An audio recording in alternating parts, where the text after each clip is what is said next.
This program features live coverage of an African safari and may include animal kills and carcasses. Viewer discretion is advised. Another fine morning out here in the African bush here on Djuma Game Reserve. Here we have this wildebeest that's just enjoying the fact that the sun is out. The grass has little droplets on it, so it's also getting some moisture. Isn't that just amazing? I hope that you're excited, because I certainly am, to watch all these antelope and to go down to the den. So jump on board, everybody, for your live safari through the African bush.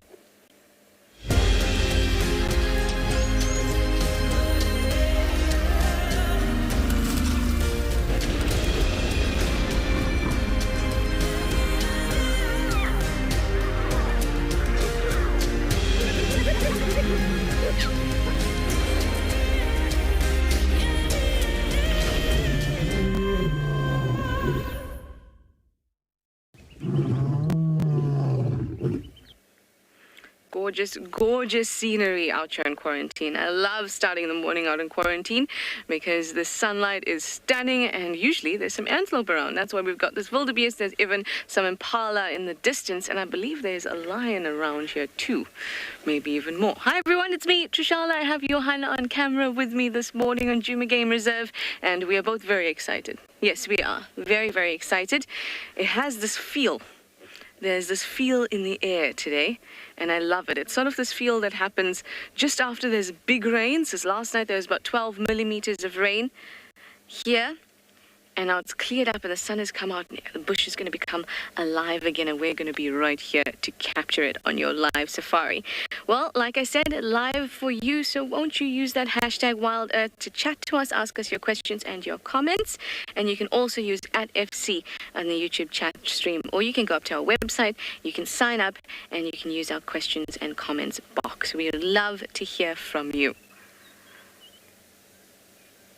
Now, Steve is also out with me on Djuma Game Reserve today, and he's following up on the lions. Oh, look how beautiful that is. And so our plan is to go down and spend some time at the den. It's been a while since I spent some quality time there. And it's always a good place to start early in the morning.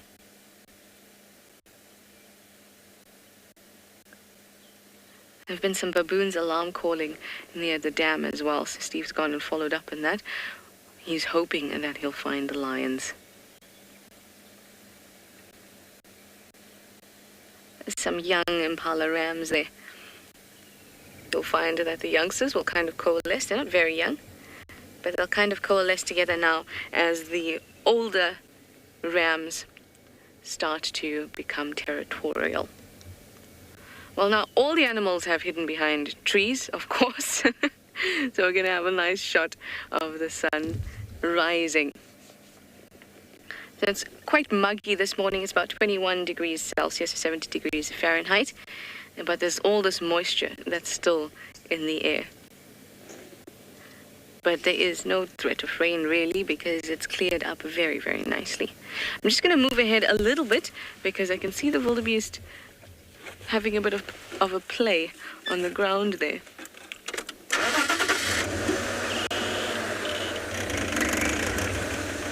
Oh, of course he's gotten up just in time.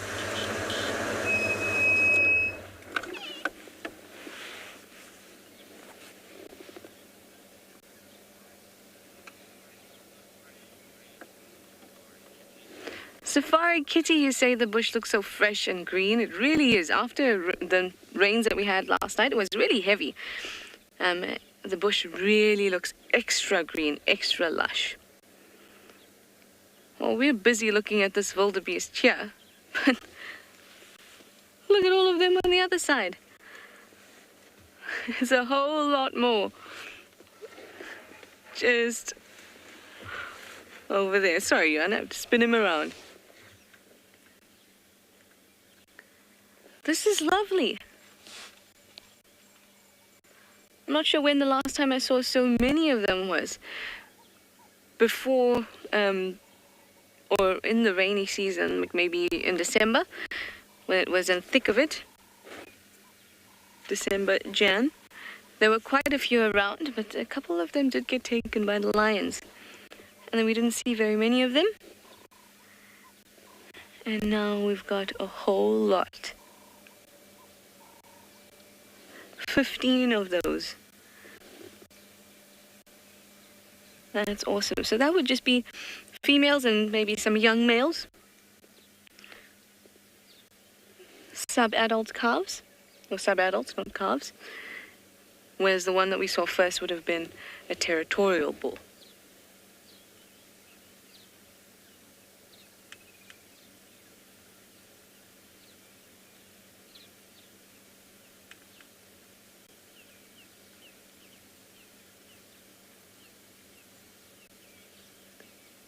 He's watching them so closely.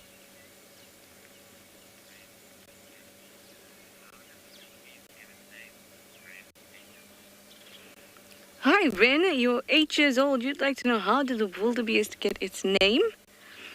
Well, I think it actually comes from Afrikaans. But it doesn't actually mean wild beast. Johan, can you help me what it means? It's wild something else, like wild cattle. Wild cattle, yes. It comes from Afrikaans, and it actually means wild cattle, and you can see why. It almost looks a bit like a cow, or something you'd see on the ranch, or on your farm.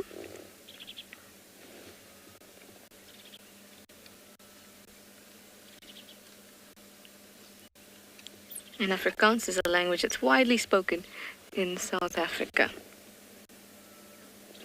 And that's where it comes from.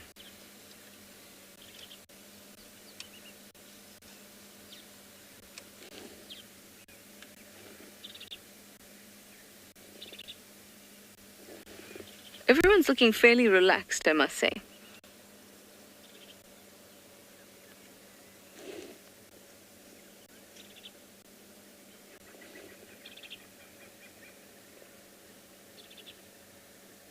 And just enjoying what we spoke about, that lush green vegetation and the bits of moisture on it.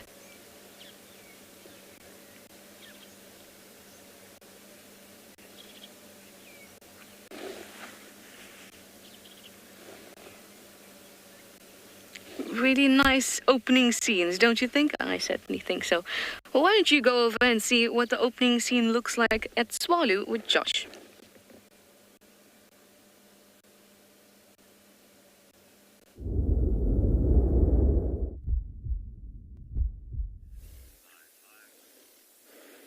Well, good morning and welcome to another live safari here at Tswalu Kalahari in the African bushveld. I see Trish has started off her morning with quite a bit of a bang. The wildebeest there are nice and relaxed and enjoying the green grass. I was around here a little bit less comfortable this morning. It's one alarm calling in the background. We've been incredibly lucky this morning and started off our morning with finding our 2 cheetah brothers. Weather's nice and cloudy, the light is beautiful, and the temperature's just warm enough.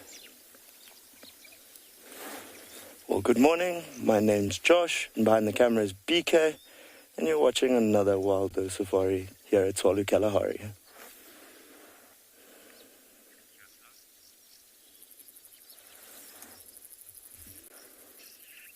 As you can see, we've definitely started the morning safari maybe a little bit too early for the boys here.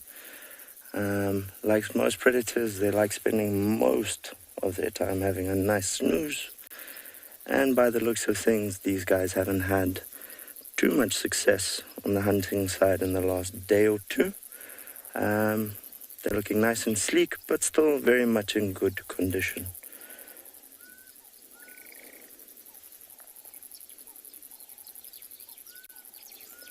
Been a day or two since they were last seen on the reserve. We've got quite a large territory here on Tswalu. They range most of the western side of the Coronaberg, from our southern tip almost to our northern tip. So quite a large chunk of territory.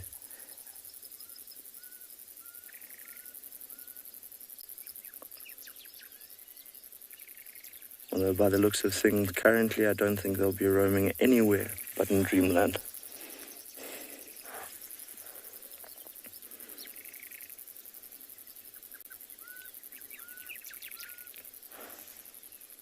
Lots going on in the background here this morning. The dawn chorus is definitely giving us a lot of singing. We've got all sorts from black-faced waxbills to southern black cuckoo calling, and obviously our lovely sleeping boys here. One who's giving us a little bit of a stretch there and just letting us know he is listening to us. As you can see, they're always alert. Big dangers for them will obviously be lion, hyena, always a threat. But on the side of the reserve, not too much of a problem for them. But that natural instinct to constantly just have a quick look around is always going to be there.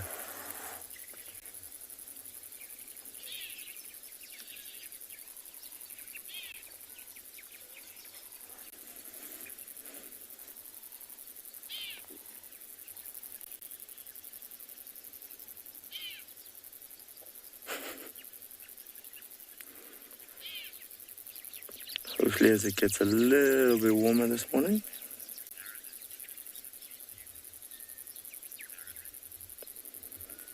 Oh, good morning, Marilyn. And I agree with you completely. Definitely a very beautiful sighting. These cats are incredibly stunning.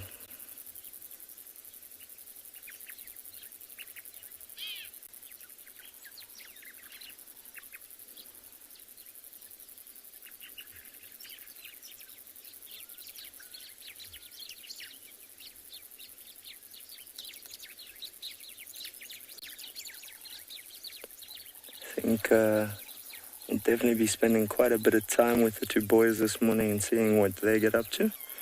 The light starts to strengthen and starts to warm up a little bit. We might get lucky and get them on the move. Maybe scent marking or having a little look around and seeing if there's any potential prey for our hunt. On our way into this area, we were lucky and saw kudu, wildebeest, and some springbok, all of which they are quite capable of hunting. And the wildebeest obviously being the youngsters more than the full-grown adults. But in their current condition, I definitely think they might be dreaming of hunting, but not doing too much.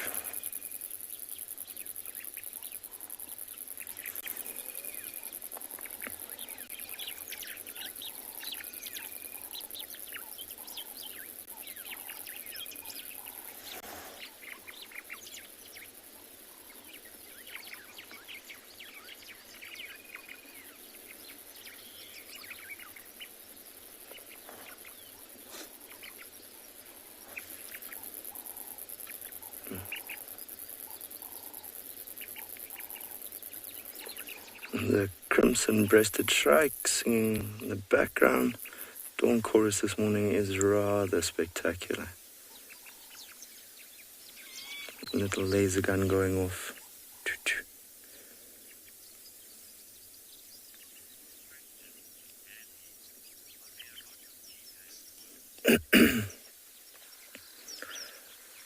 Well, Mandy, to answer your question, we're not exactly certain of our number. We know that it's roughly over 40 across the entire reserve.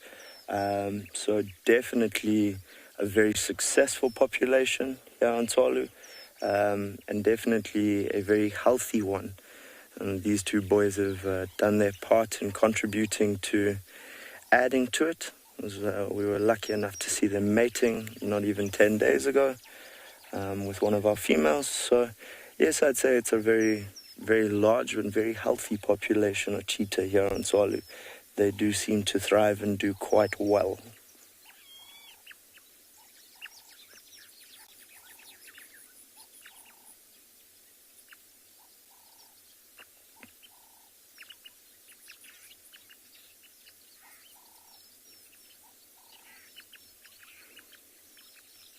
Obviously, with cheetah, numbers are a bit of a problem, quite an endangered species. The last time I checked, I believe the population, the entire meta population, was around 7,000 animals, and to have a number between, say, 40 and 50 here on Tswalu is quite an accomplishment.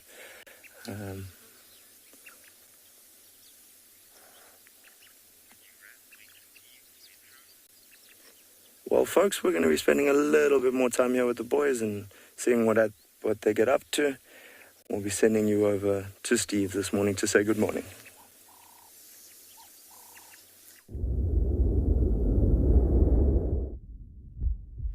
Good morning, everybody. How are we doing today? I hope you're having a blessed morning. My name is Steve, joined by Paul on camera, and well, we got out this morning trying to figure out where the lions have gotten to, and we found this hyena very far away from where we are now, and we've been following him or her for a very long time. Been doing a lot of pasting, a lot of sniffing, running at full speed and then just stopping and then sniffing the bushes. We try to frame it up for you now. He's not running away from us, everybody. Very relaxed. He stops and comes and sniffs around and then carries on again. But sometimes he really puts on the speed. He definitely knows where it's going. It's just over here on the left. And this fellow is going to find us. Leopard. He's going to find us a leopard, I'm sure. We've come from very far away. Telematis were found in front of Jacana camp last night. So it's amazing how far these animals can move. They started Jacana camp yesterday morning in Buvuzuk. Then we found them at Sydney's Dam. And they came onto Juma last night. There you go. Busy smelling. It's like a bloodhound. Are you going to find Tundi for me? Yes, you are. You're going to find Tundi. Now, you experts out there who can identify hyenas at a glance. Oh, he's having a drink. Drink out of the sea blind.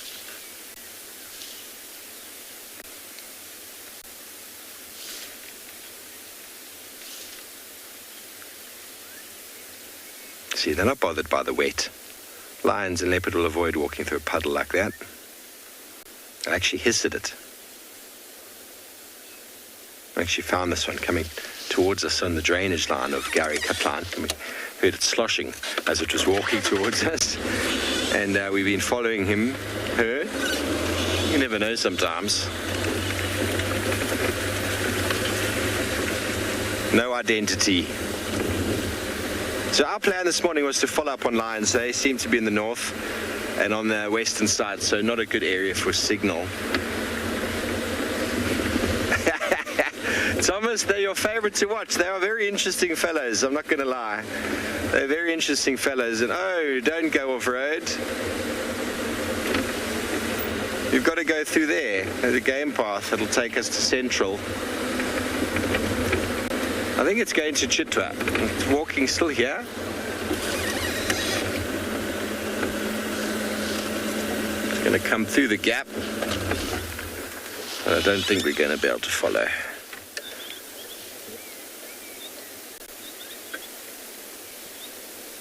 Thomas, hyenas are very interesting creatures. And it is amazing how far they actually move in an evening. Incredible how far they move in an evening. I know exactly where this one's going to come out. So let's go see if my judgment of this pathway is correct.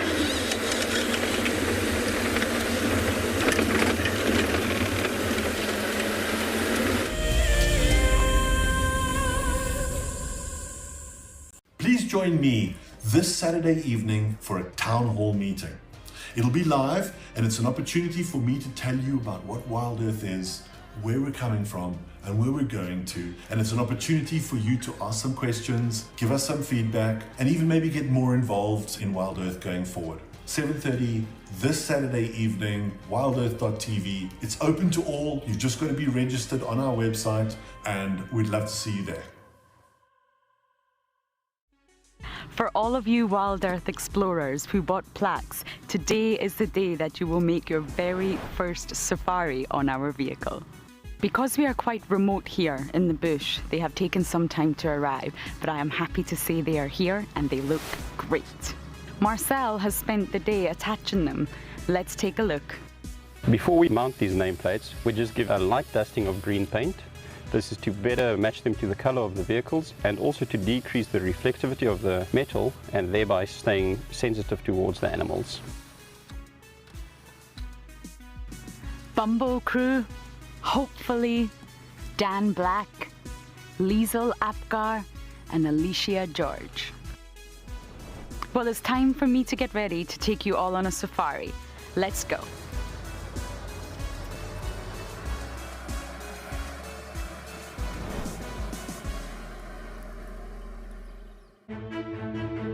I'm Nikki here at andBeyond in Ngala in South Africa.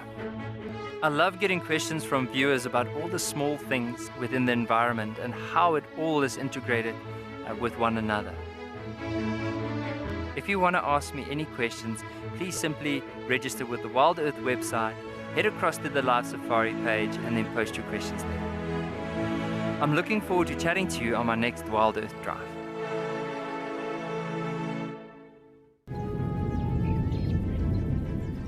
Oh, it's going to be in trouble now. Oh, this is unbelievable stuff. Here comes a hippo in too.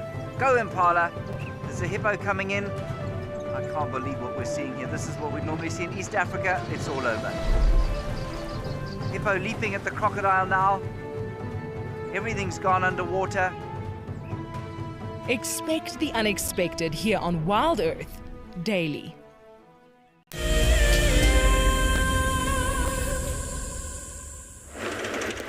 Hello guys, we've just seen that dark mane is right here, so let's have a good look at him for a few minutes before we head down to the den, because he is a gorgeous creature. Might be just easier if we do this. We'll just see him from behind, or maybe I can loop around.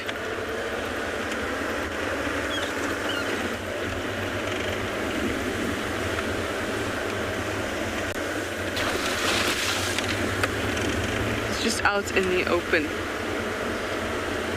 Please not have moved while I went to loop. No. There he is. All right, I'll just get in front of him.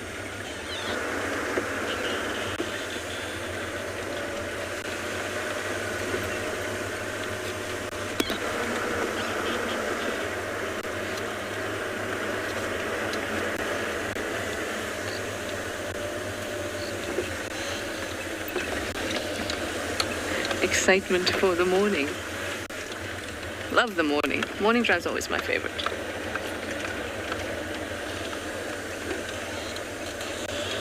And there he is. Now, we won't be able to spend too much time here because we happen to just pass when there's a gap of people who are coming to see him. So we'll just spend a few minutes. Enjoy his presence. He's got some really nice hairy elbows at the moment.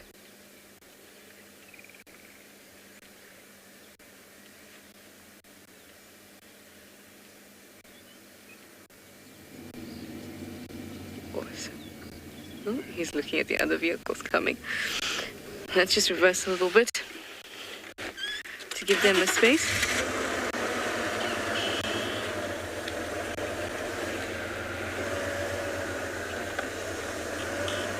There we go.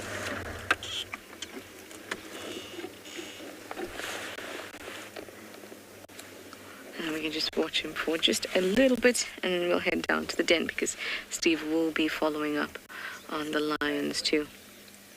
You can see that his, or actually we can't see it now, but his right paw, or wrist rather, is quite swollen. But we know he's had that injury for a bit. But it doesn't look very great. It doesn't look great at all.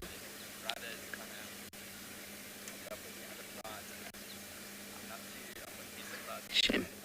He looks a little defeated this morning. But don't we all sometimes in the morning? Janet, you'd like to know why is Darkmane never with his brothers anymore? There has been a little bit of a confrontation between them. Blondie and Mohawk, which are the other two brothers, they stick around together, and they hang around with the Nkuhumas a lot more than Darkmane does. But that's not to say that their coalition is broken up or anything like that. They are not seen together often. In fact, the last time I had seen them together was like over a year ago, and that's because they have a preference for different prides. Darkmane has a preference for the Talamati pride, and the Blondie and Mohawk have a preference for the Nkuhumas. So that's why they have been not seen together often, and they're not. Well, yeah, you don't see them together often, but that doesn't mean that they're not a coalition any longer. Because it essentially is. That's the purpose of a coalition. Some of them may prefer this pride over another pride. It doesn't mean that they're all three going to be together all the time. And it's actually been like maybe a year and a half since I saw all three of them together. And they weren't really interacting. They just happened to be at a kill that was in the east. East of us. So it was around Drakensberg Road. But the last time that I saw three of them moving together as a unit was 2 years ago. Just over 2 years ago, because I just started here.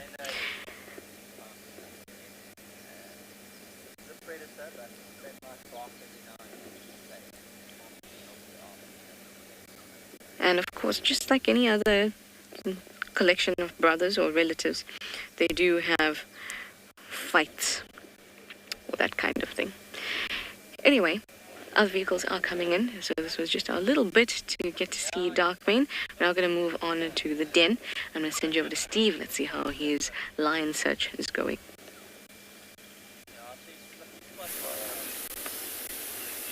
He was often fighting with one's brother. Hello everybody, we followed our Hyena. Well, we got around to where we thought he'd pop out, and he popped out on Cheetah Cutline, and it seems as if we know now what he was following.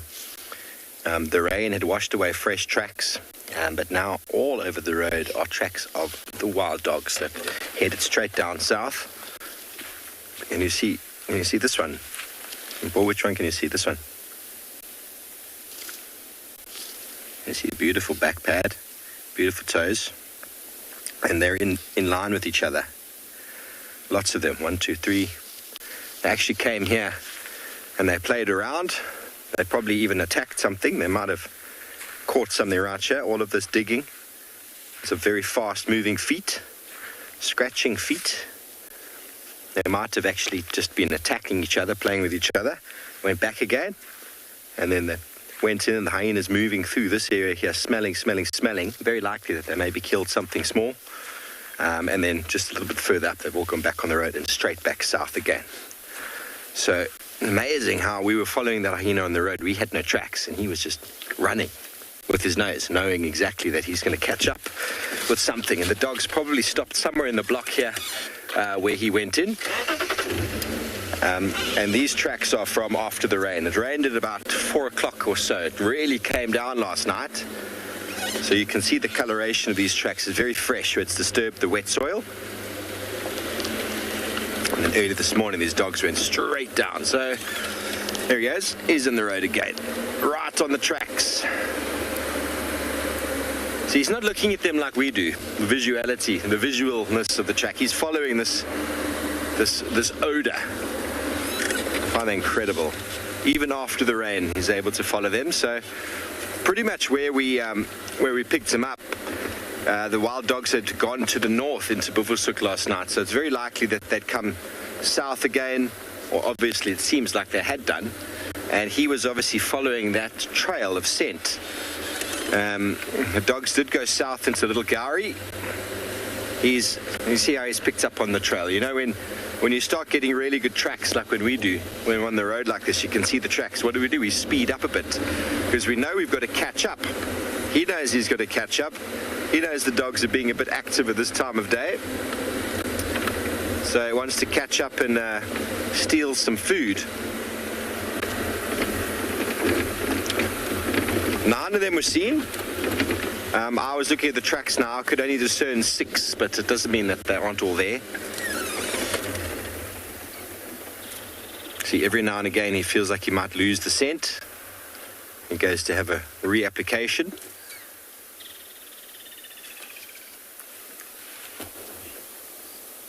Diana, yes, indeed, incredible sense of smell. I don't even think we know half of it.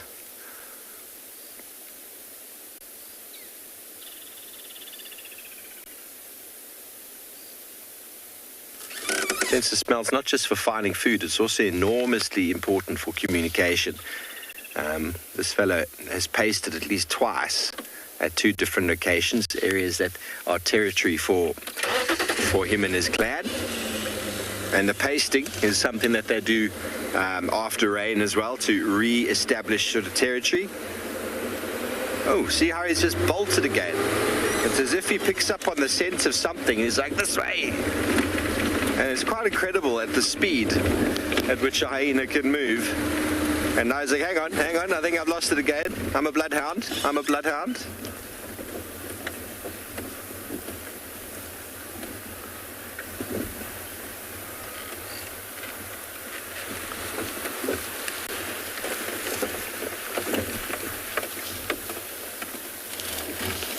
Well, Helen, the thing is that they're so opportunistic that they go out on their own. You can often find them in groups. In the Mara, they're generally always together in small groups. But here in Juma, there's a lot of scavenging that goes on. So they cover an enormous area. And when they go out, and if they feel the need, they need to call in reinforcements, then they'll make those loud whooping calls. But it's not uncommon to find 1, 2 hyenas following a pack of wild dogs to try and steal their food. It's not uncommon to find 1, also maybe 2, just sitting under a tree waiting for a leopard to drop its prey. But then also in times when there's a larger predator like lions, at some places you can get huge clans of hyenas that come together to fight and to try and oust the lion off of its prey.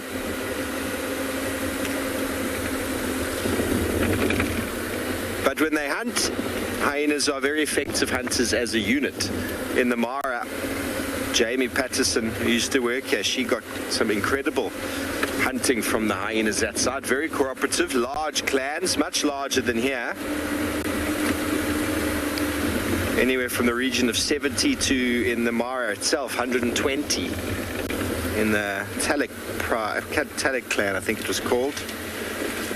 They've been researching them for a very long time, 30-odd years. Oh, very fresh hyena tracks, yeah? On top of the wild dog tracks. So he knows he's going to find them. That's why he's getting excited. Whether he's going to get any food from them is debatable.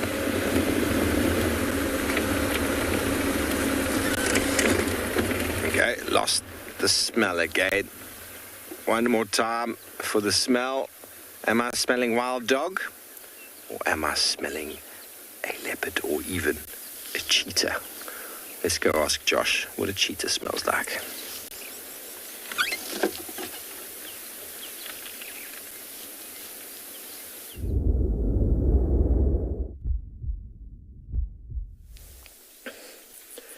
Well, folks, I think I can definitely agree with Steve and say that predators are always opportunistic. The only difference being his is taking the opportunity to see what he can get for breakfast, and ours are taking the opportunity for a lazy morning lion. Not much has changed here on our side. We've just been having a little conversation with BK about cheetah and where you can and can't find them, and rough ideas about the population sizes. An earlier question we received is, do we have a large population here? With a little bit of thought, I definitely think I can say we do. But taking a look at these two, I'm not quite sure how we got there. They don't seem to be doing too much this morning.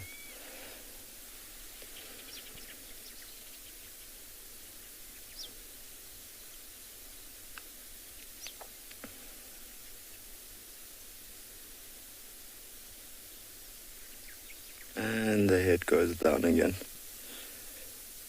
At least one's having a little look around, and they've turned this little sandpit.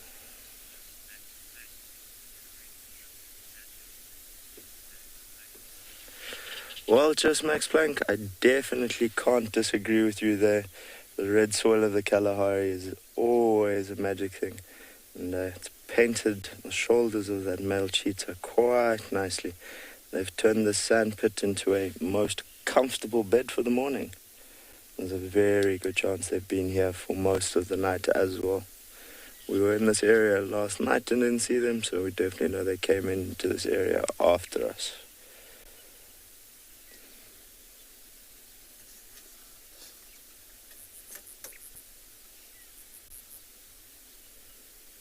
And back to dreamland they go.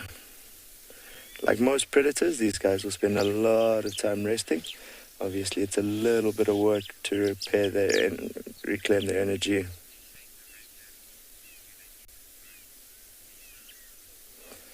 Well, Lisa, they'll be able to get rid of a large amount of it just by shaking it off. Obviously, it's a little damp this morning, so the sand is sticking to their fur a bit more.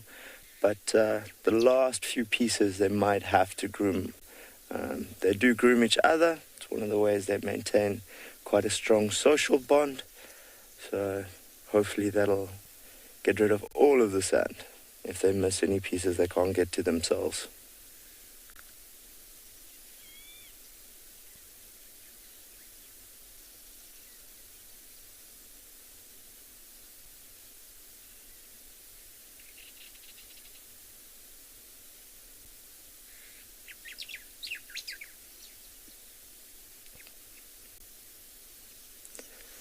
Unlike us who can just pop down to the shops and get a sandwich and that, obviously your predators have to work a little bit harder when looking for a meal, so they generally try not to waste too much energy. In the case of these guys, it looks like they're definitely conserving everything they can. We've seen them hunt rather large game of late, so I think they're definitely doing all right. But I don't see too much changing in the next little bit here.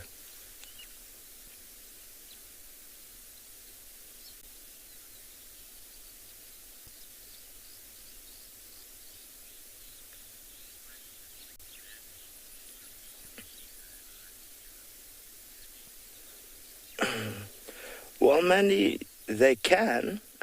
Cheetah females are generally on their own, unless they have dependent cubs.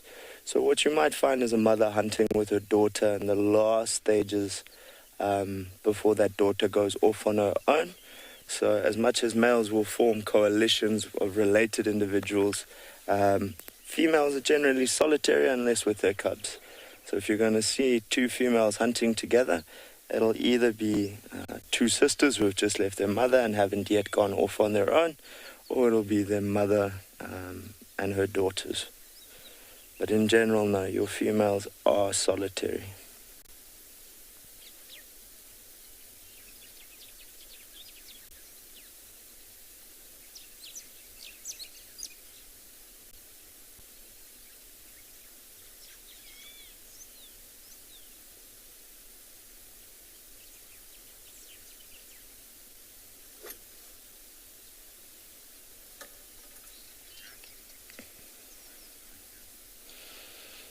So I think we're going to send you over to Steve, who seems to still be following his hyena. I think I'm going to take a little bumble around and see what else we can find this morning.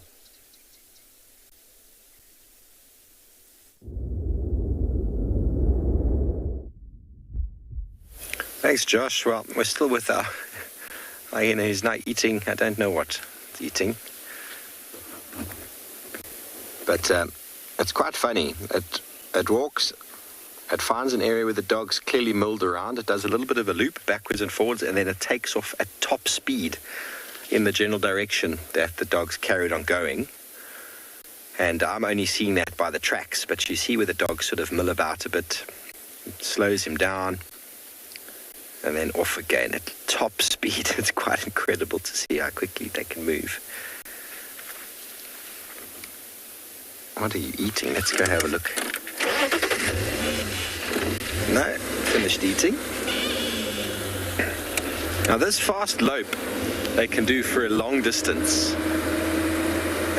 Then every now and again, there's this full sprint, which is quite funny to see, especially from behind. It's the kind of sprint you see them do when a lion's on their tail.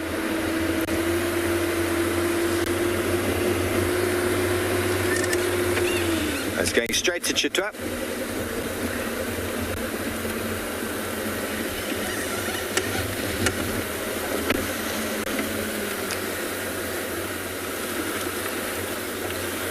Still on the tracks. Sort of each of the junctions on the way down, the dogs have stopped, done a little bit of a turnaround, probably themselves sort of marking a little bit. And there he goes. And we go up again, he'll probably come back again. Let's see with the tracks, yeah. The tracks have gone off there. So straight through towards Chitwa. He's on the fire break now, on for Torchwood. Let's see if we can get in front. Okay, we'll go to Chitwa this morning then. Go have a look. Although the wild dogs did go from Chitwa into Little Gowrie, it's never know, they could come back again.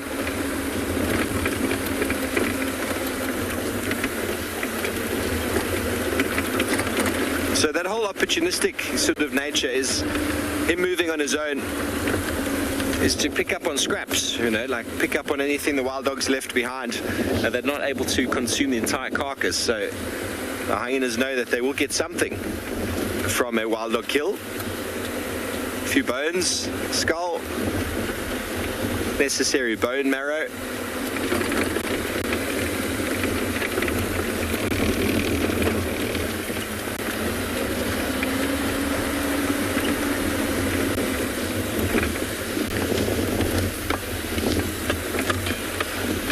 Thomas, yeah, just they're out and about. I don't actually know who it is, but by the way it's been marking and moving, it indicates it is part of the Juma clan. But they're often found on their own. They will go back to clan members at some point.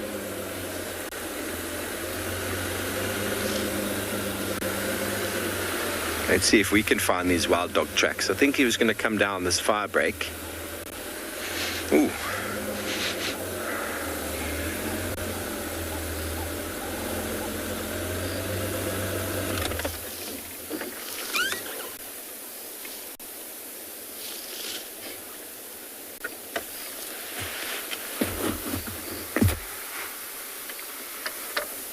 Remember, the dogs will move down the road as quickly as they want, and then when they spot something or hear something off-road, they immediately just charge off in that direction. And that's what's happened. Obviously, we know we're not going to imminently find the dogs, but along the route, dogs have the potential to tree leopards, steal prey from the leopard.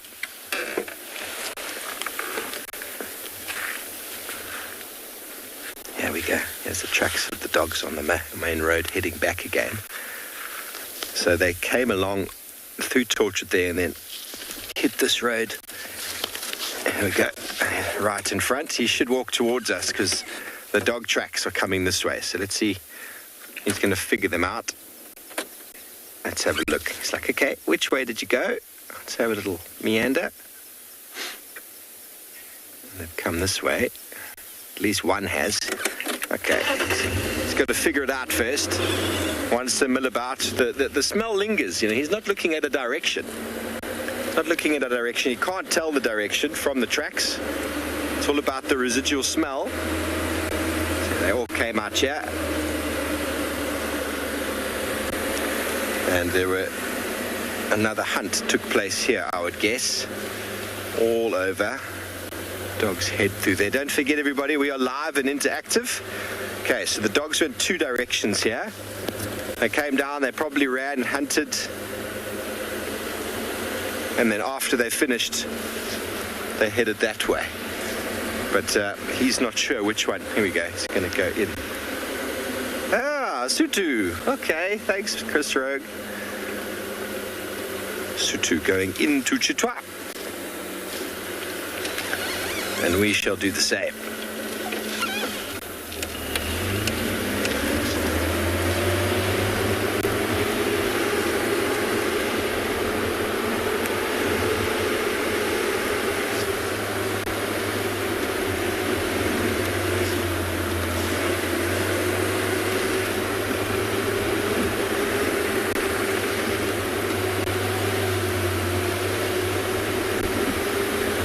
be able to smell like a hyena just for a day would be quite something. I would really impress all my friends with my tracking skills.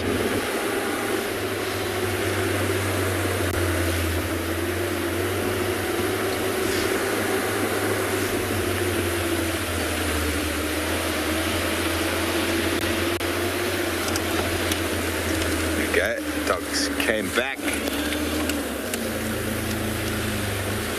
Oh yes, Craig, they do. They do. The dogs are a little bit more cooperative, will work together, and the hyenas are a little bit more selfish. So if they did work together, they would definitely outcompete the dogs. But sadly, they don't tend to do that. There's a bit more of a selfishness to it, but it can be quite violent. Especially dogs when they got pups, can be quite aggressive. So I've got someone who wants to pass me, so we'll just pull over here for a second, let them pass.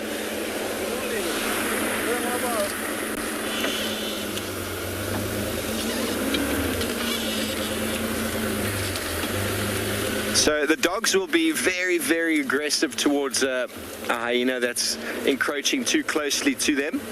But there seems to be this sort of tolerance as well. The dogs, as long as the hyenas sort of stay a little bit further away, they don't try to steal their food. When a kill happens though, hyenas will often try and go in and steal it, and that's when the dogs can be quite aggressive. But until there's food like that, both parties just sort of amicably hang about.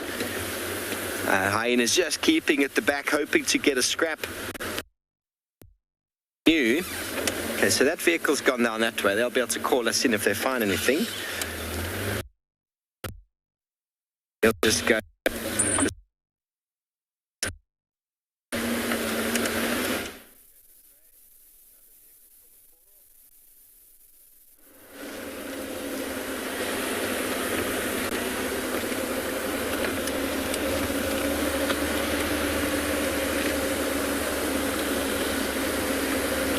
Now, wild dogs will aggressively chase leopard as well as hyena if there's food.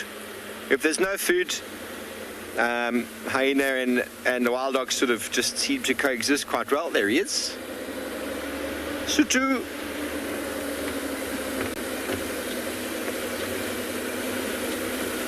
So this is what we find ourselves doing sometimes when we find an area where the animals be moving around. We sort of go in circles trying to figure out what's the freshest to track.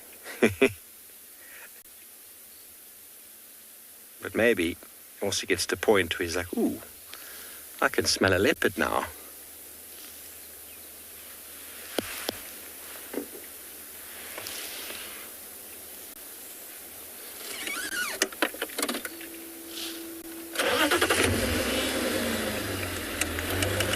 Show us, why do they have a weird posture? Well, first of all, their shoulders are higher than their hips.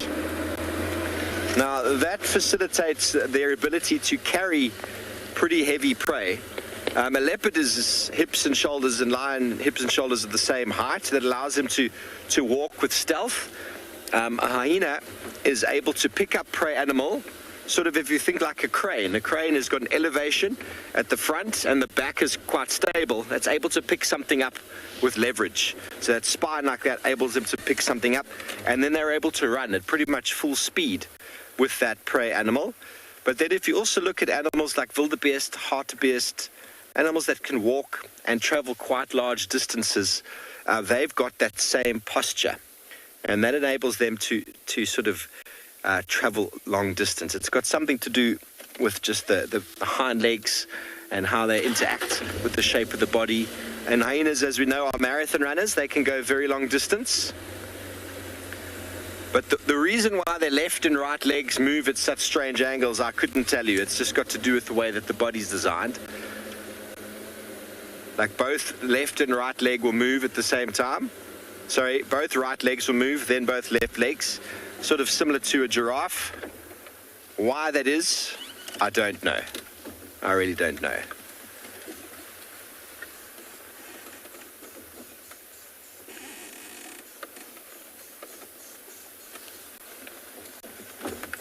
Okay, so the dogs have gone that way, Sutu. So are you going to help us find my ribs?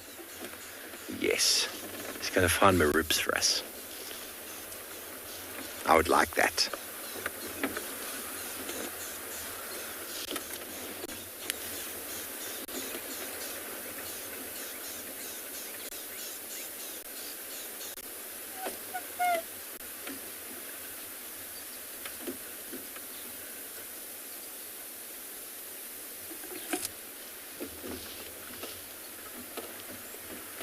It's only a Franklin, Sutu. Don't be scared of a Franklin.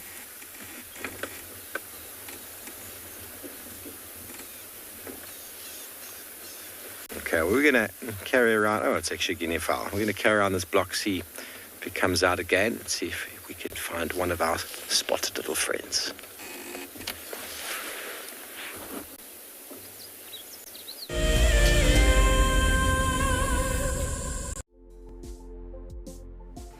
On the 27th of April, WildEarth will be turning 14 years old, and we wouldn't be here if it wasn't for all of you. And to celebrate, we will be finishing the beautiful book that we started last year that looks at the history so far. But we do need you to be part of it. Please submit your most memorable sighting, or what WildEarth means to you, or even just your name and a comment to be included inside the book.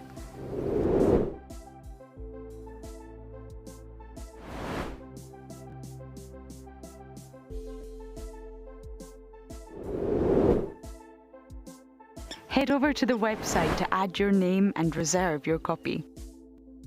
We are offering a 20% discount on all books bought before the end of March. And a big thank you to all of you who have contributed to the book so far.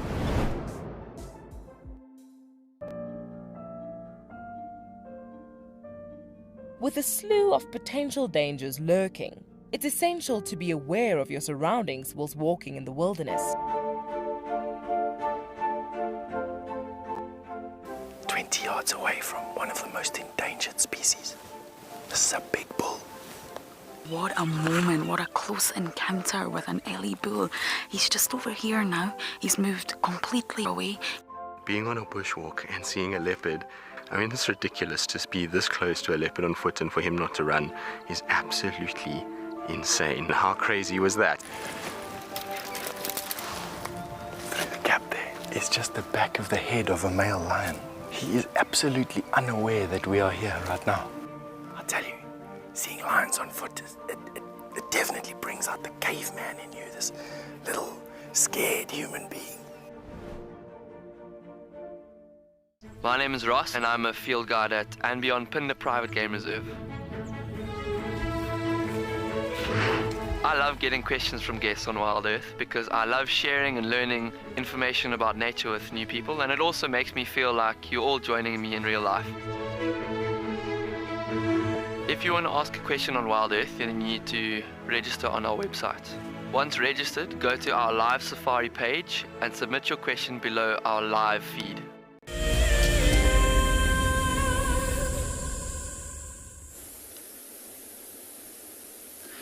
Good morning and welcome to a nice and cool andBeyond Ngala this morning. We just managed to find some elephants. Just look at the casual stroll of that guy. You can see the ears are flapping. It's not cold, it's just cool, but it does feel like it's going to warm up. Good morning, I'm Jaapie, and behind the camera we've got Gert, and we are actually following the tracks of a young lioness. Now, what's interesting is the lions have been split up all over this area this morning. They have found some of them near the den site, but we are looking for the other division of the pride, the part with the white lions this morning. And what's interesting is that, so we've already found some elephants, but we heard some lions calling in this direction that we're going, and we're hoping that maybe we might find the young males and the two older lionesses. We got tracks on the road near where we are. They're heading down the road, but for now I've lost them. So I think this lioness might have cut across the clearings and taken the shortcut. You can see there are some elephant tracks. There's also some wildebeest. It's been going across this area. It looks like they probably had a drink of water early morning at the pans. And then the other one that we see a lot is actually Franklin, crested Franklin and spurfowl. And they've been all around.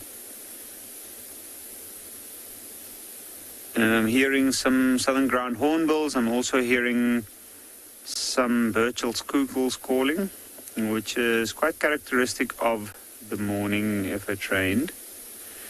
I think let's get going and let's see if we get lucky with some tracks of the lions heading further. For now, the reason why I'm not going to stick on the tracks is quite simple. It's just because we have a lead. Somebody told us that they heard lions calling in the direction that we're heading towards. And when you track lions decide to go, they have quite definitive movements. In this case, it's a young lioness. So I think it's one of the youngsters that went to go check up on her mother near the riverbed where she's standing, and probably decided to come back and head back to the bulk of the pride, or her brothers. The eating machines, the ones that literally eat the rest out of the area. Imagine raising 5 male lions. I remember one morning we got them, we heard them take down a buffalo, and it was about 4 o'clock, and by the time we got out it was about 6:30, and by the time we got there it was around 7:30. And we knew more or less where they were, so we didn't take too long to find them. It was a very, very dense area. And when we got there, they were practically done. But just have a look at that.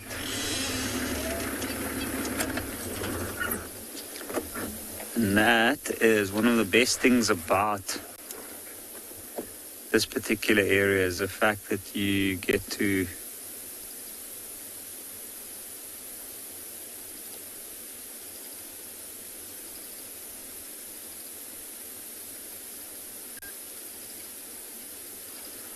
There's also some lions calling, and it sounds like more than one lion in the direction that those elephants are walking. Ooh, this is an exciting morning. The best part about them is that those elephants don't even seem bothered. Looks like 3 young bulls, if I'm not mistaken. The 2 in front's quite young though. Maybe about 12 to 16 years old. Where the one at the back looks slightly older.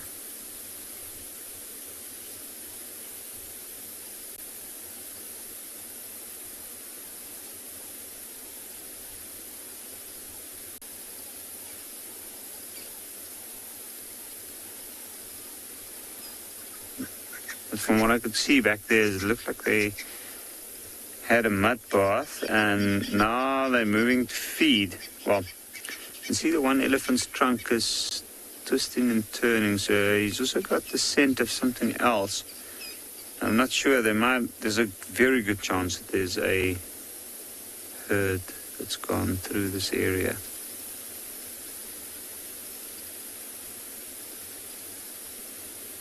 See, it's briefly stopping there. I'm assuming it's picked up the scent of something.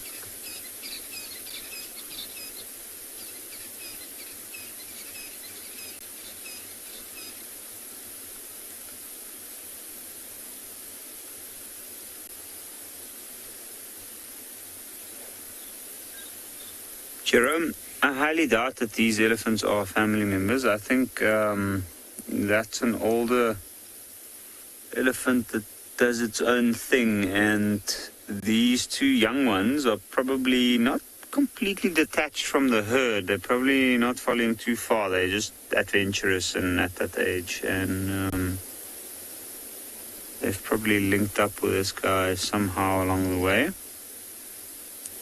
And I'm pretty sure they're not trailing too far behind the herd. So at this stage, they're more than likely seeing him as a mentor of some sorts. You can see the way that trunk's going there on the ground. I know they do take the chance, take some mud and throw it on themselves. You can see he's using the trunk kind of as a slingshot. And he's aiming between the front legs along the chest and the belly. And some soft soil or mud on the ground there. And his tusk is completely full of mud there. Now, it's interesting because a lot of young animals does that. They do gather in these groups of males at a certain age, depending on what the animal is. And it's kind of like a learning school. So with elephants, especially, young males have to learn from the older males because they reach a point where they become a little bit rowdy and unmanageable, and the females tell them to bugger off. And then you have to learn from older males, no matter how much older, sometimes not too much. In this case, I don't think, because they are too much older than, or younger than this guy.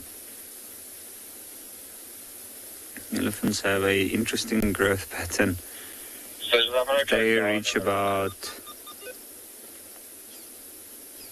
from 16 to 25. There's a huge difference. Once they reach about 20 to 25, it seems like there's a growth spurt that they really do set out in height and size.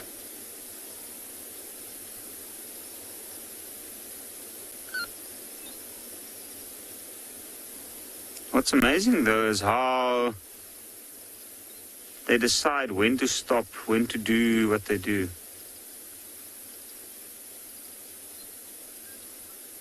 Charles, how many elephants would typically be in a herd? No, I've seen a herd of 4, mother and 3. Ooh, look at that.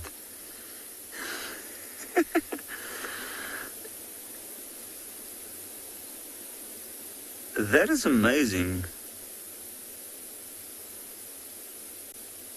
The funniest thing about that is that I have to drive there still. And I'm pretty sure this road that was redone and fixed yesterday is now, it's become a victim of elephant fun. Just look at that. You can see he's got his head down on the ground. And what he's actually doing, you can see the mud on the flank, on the left hip. But he's rubbing the area behind his ears flat down on the ground. So he's trying to cover himself in thick mud there.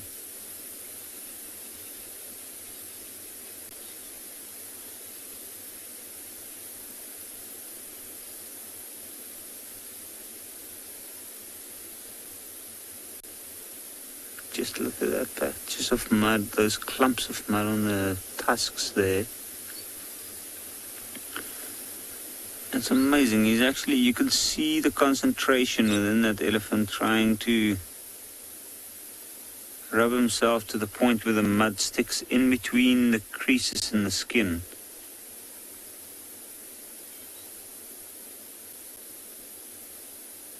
And those younger ones are literally just looking and learning, I guess.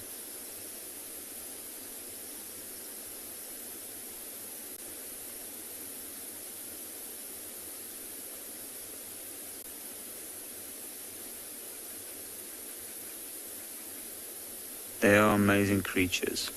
That's the one thing about the elephants that I do enjoy the most.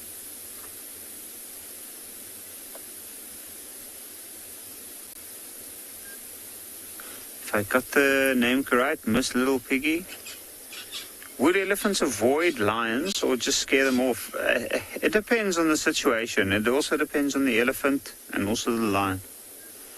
Now, I've seen quite a few interesting situations.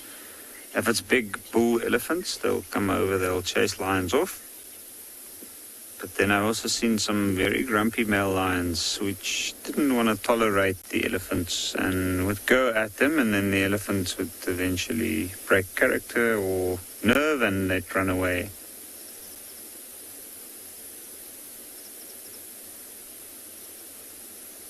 So I can hear lions calling again in the direction of those elephants. And I think what would make my day today is lions and elephants together.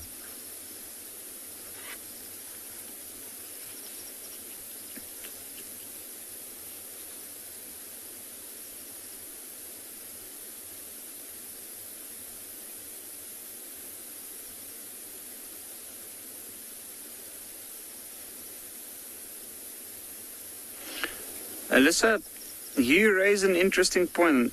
You've never seen an elephant that big lay down before.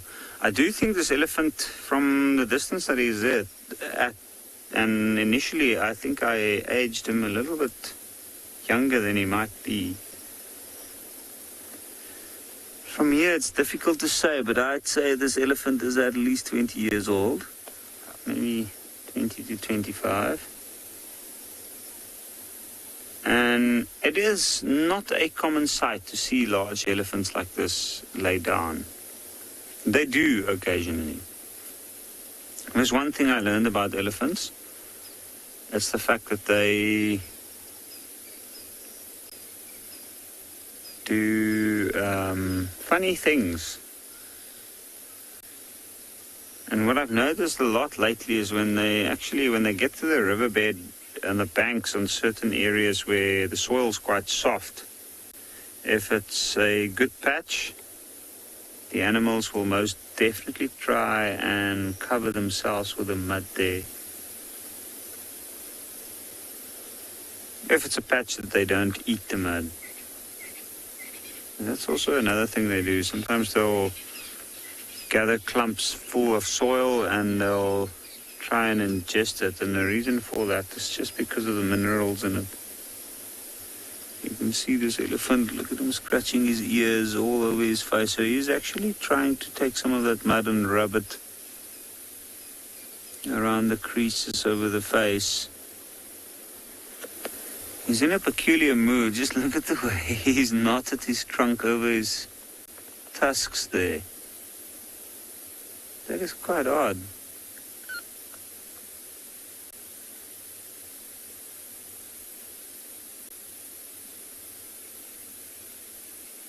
He's in a peculiar mood this morning, but I do think also that this elephant is just very relaxed, relieved.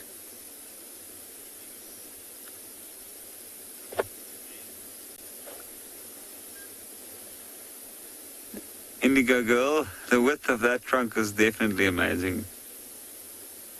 Just look at him. See that?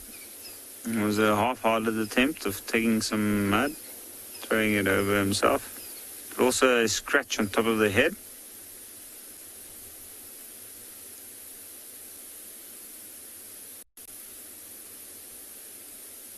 Now the stopping, that's an interesting part about these animals, because everybody always wonders what an animal does when it just stops and stares off to the distance. With cats, explanations from seeing spirits to being crazy have been given. Personally, I think these animals have senses that's way beyond our own. Every now and again, especially out here, you have to stop and have a listen out. And if it's a big animal like this, there's nothing bothering it. What stops it from stopping and listening?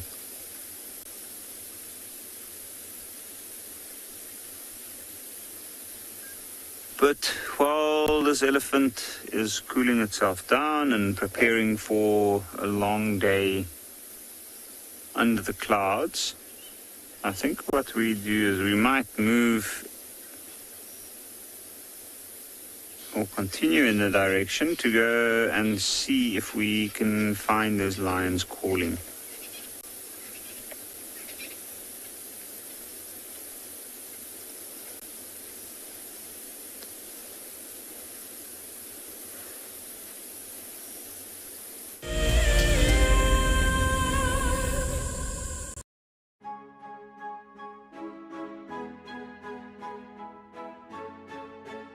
Hi, my name is Damon and I'm a guide here at andBeyond Phinda Private Game Reserve. Join me and our resident ecologist Craig Sholto-Douglas at the fireside on the 21st of March for a discussion on 2 of our conservation projects. In early 2016, andBeyond was faced with the fact that without some serious intervention, our rhino population could be in some serious trouble. And so a decision was made to start a rhino dehorning program. Sadly, the fastest mammal on land, the cheetah, is also racing towards extinction. The andBeyond Phinda conservation team has been working on a project that aims to increase the genetic integrity of cheetah in protected areas around the country. Sign up to be a WildEarth explorer and join us for a lively debate where we'll answer as many of your questions as possible. WildEarth explorer Jenny recently joined Tristan as he broadcast live from Juma. Awesome to kind of have a guest on board. I'm looking forward to this.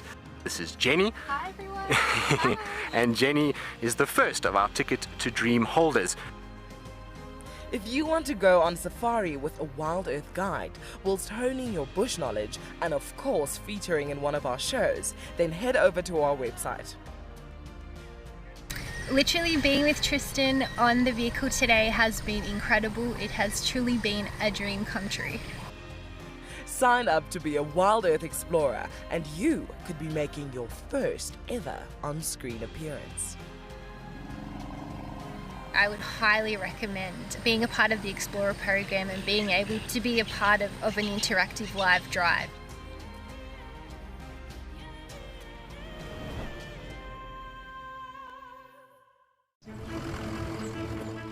My name is Taylor McCurdy and I work for Eco Training. I love hearing from all of the viewers. However, I particularly enjoy those of you who have been watching for a few years. Your questions are just so advanced and they really get me thinking. If you'd like to ask a question on WildEarth, you need to register on our website. Once you've done that, head to the live safari page and submit your questions below the live.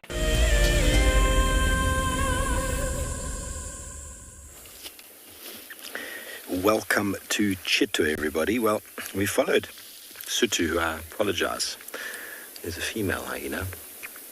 We followed to the point where obviously turned away from those wild dog tracks, and she did indeed pick up on leopard tracks. We followed her for a little bit, and I'm not sure exactly who, but there are a few vehicles with a leopard that's crossed into Torchwood. So it definitely was leading us into that direction. Maybe it's Kachava's son, maybe it's Sabui's son.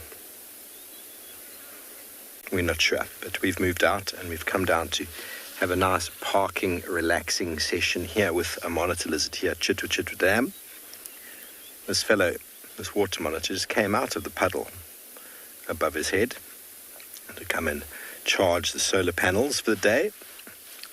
The sun is definitely starting to warm up, and reptiles are ectothermic, so their body is one big solar panel. It came out of the water very, very slowly, very lethargically. And by doing this, obviously it puts itself at risk. You can see why. It's quite alert. It's looking in every direction. The bird of prey would be looking for this kind of activity.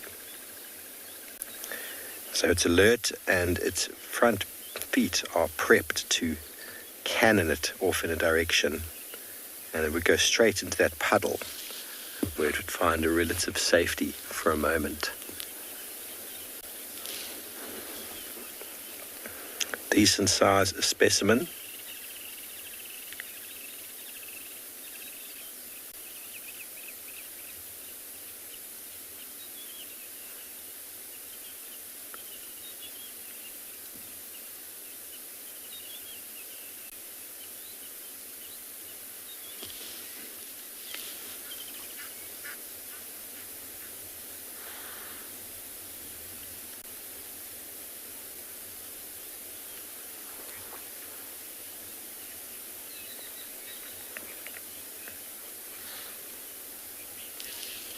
Hello, Tommy, 7 years old. Well, the rock monitor versus the water monitor. The rock monitor is a bit more stocky in build, so a little bit more sort of heavily built.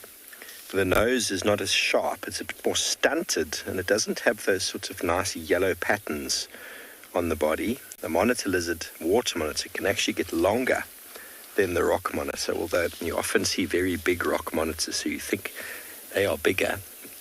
But fully grown, these fellows get a bit bigger, longer that is. And habitat is quite an important one. The water monitor is always near water, and the rock monitor, like the name implies, is found away from water, so on rocks or in trees, but normally more terrestrial. These fellows are very, very aquatic, always around water, always looking for birds' eggs and crocodiles' eggs and anything around the water's edge. And so that difference in habitat is what's changed them slightly. Their evolutionary niche, where obviously one has adapted to be more aquatic, the camouflage perhaps, and the more streamlined nose for swimming is possibly a reason for that. And the rock monitor, which doesn't need to swim, probably can swim, I've never seen one swimming, doesn't have the same streamlined nature because that's more out and about in the woodland. But both have got very, very adaptable climbing feet, very good at digging and climbing. They can hold onto the side of a wall quite easily. I know, because I've had to remove one from a chalet once. It was quite difficult. And, well, it was always splendid to spend time with them. I know Trish likes to hang out with these monitor lizards, and, well, I wonder how she's getting along on Juma. Copy, thanks, Aubrey. And we're here on Cheetah Cutline, and we managed to find our little darlings, ones that I love to see, tiniest little predators we get here, or tiniest little carnivores actually, because we get plenty of tiny predators. But these dwarf mongooses, yes, that's correct, are busy enjoying themselves. Lots of sun. It's heated up so much now. Oh, please interact.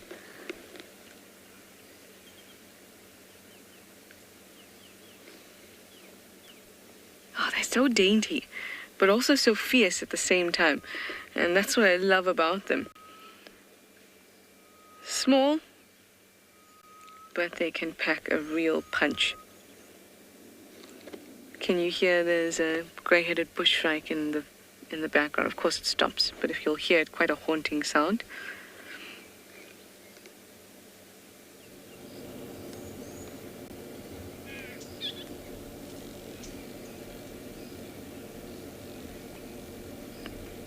Nope, still doesn't want to call.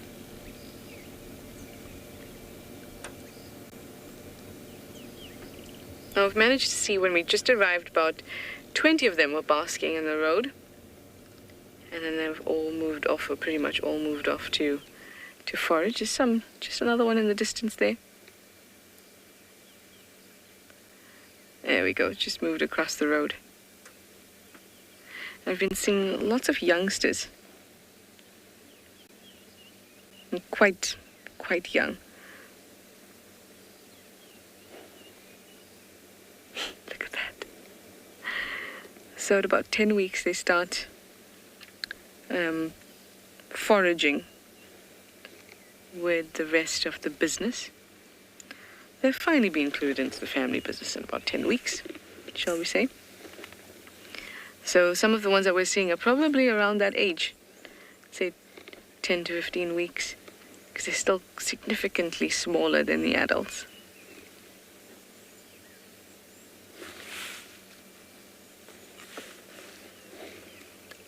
They've mostly seemed to move off now. So we're also going to move off. We're going to go off to Buffelshoek Dam. We're going to send you off to Josh and Tswalu in the meantime.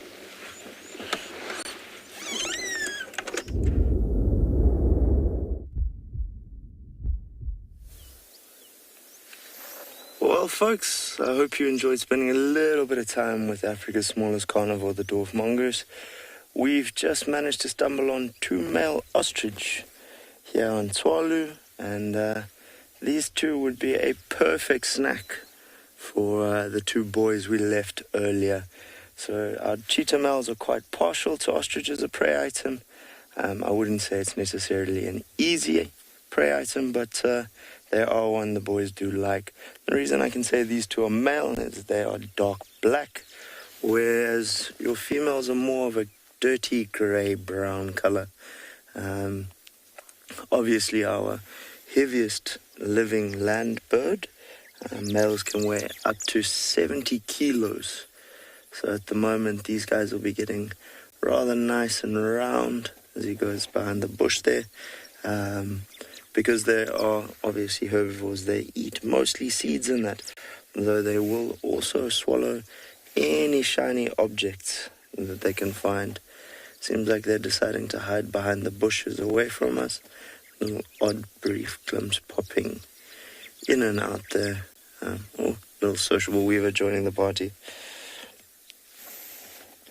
Yeah, these guys are quite an entertaining species. As they're not the brightest of birds, but very pretty nonetheless. Nice little regal pose there. Gives us a nice look at him. These guys are capable of running speeds of well up to 50, 60 kilometers an hour.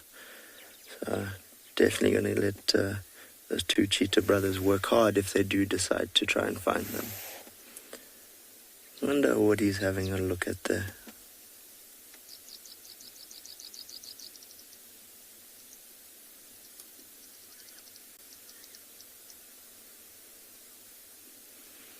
And he's on the move again. Stunning dark plumage at the moment.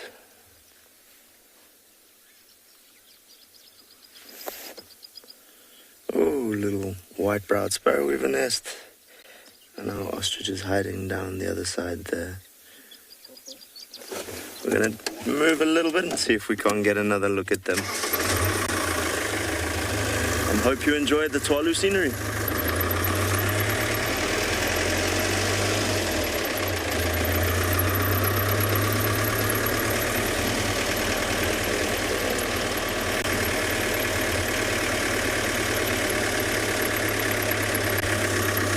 Well, Thomas, bit of a funny story. I've had a male ostrich race me in another game reserve I was in. I was trying to move between lodges, and I was doing about 45 kilometers an hour when he came flying past me. So I know what the literature says, but personally from experience, I'd say easily up to 60 kilometers an hour without too much effort. Here's a nice look at both of them now.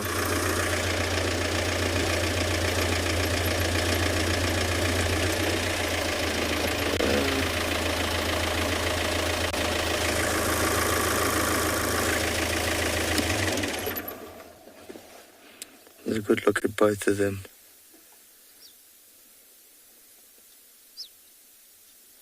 Occasionally as they feed, you will see a little ball going down their neck. It's the build-up of everything they've managed to forage going down at one time. They will occasionally swallow rocks to help with their digestion as well. I'm getting quite a nice pose here from this one individual.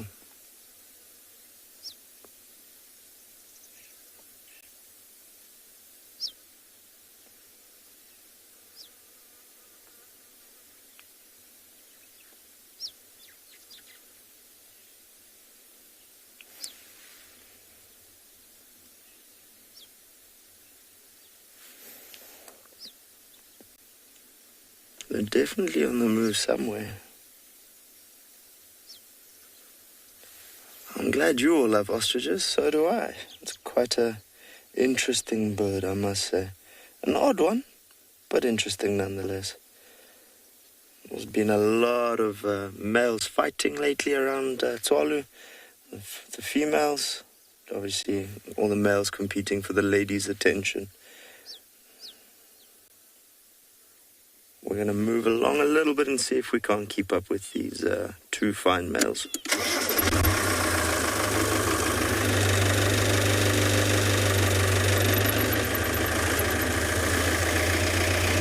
So, although not technically set to one specific breeding season to my knowledge, Weimaraner, they will generally breed, I would say, in the seasons where there's more food.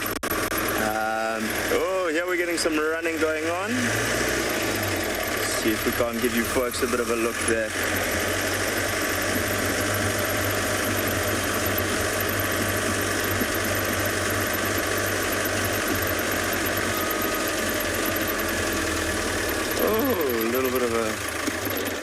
A little bit of dancing going on there.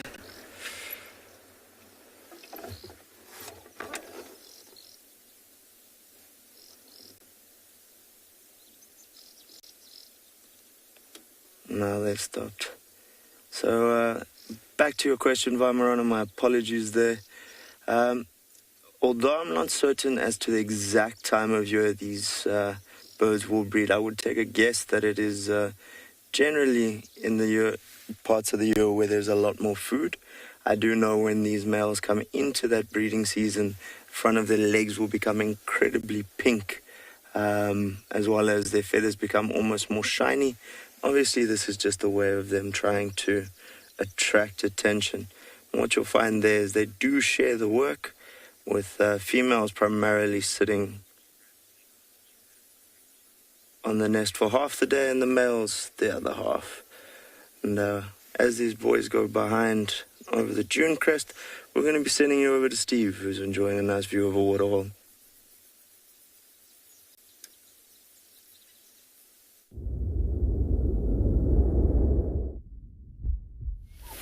Not coming to me, eh? Yeah, they were pumping straight towards those big mudlarks there, man.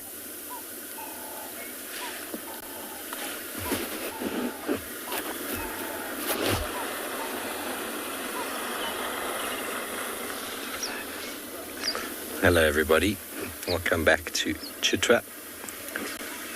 Might just hear the sounds of a vehicle driving past. We have a couple of beautiful Ngala bulls taking it very easy, coming down towards the water.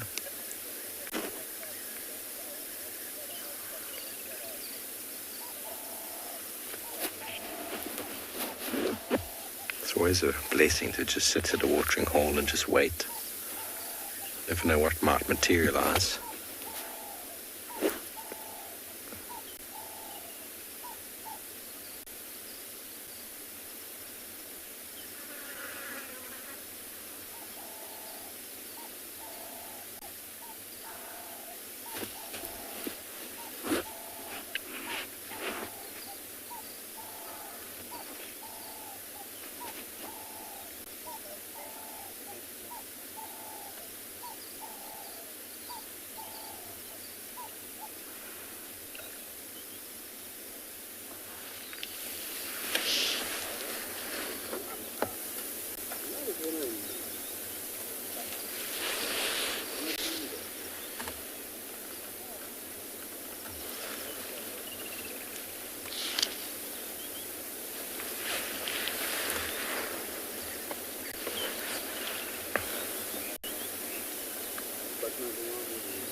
Lena, your favorite antelope, they are a beautiful one, aren't they? I only saw a couple in Prrivate, plenty here and around Chitwa. One of the most sexually dimorphic of the antelope. If you've never heard that phrase before, sexual dimorphism is the difference between males and females. Lions, obviously, there's a size difference, and the lions have manes, females don't. And Ngala, male have horns, females don't, same as impala, but then there's a beautiful chocolate coat, a big white mane of fur on the back, which they use for display.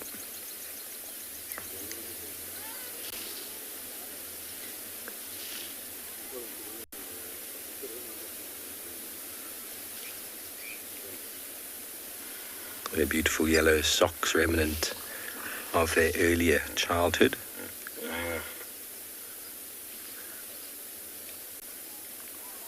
Obviously Ngala boys when they're younger look very much like the females.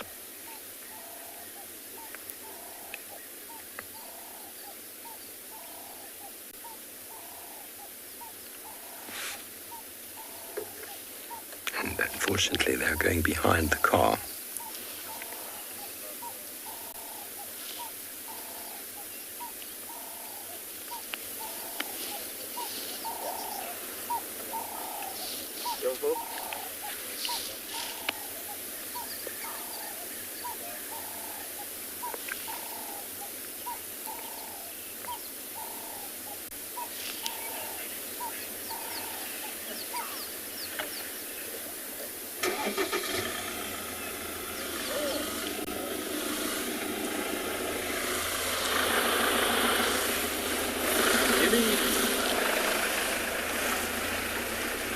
Another vehicle was also just enjoying the sights of Chitwa.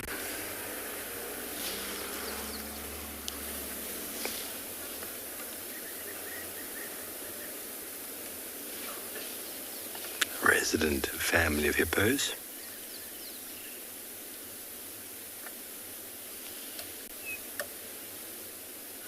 Wonderful to see Chitwa still so full.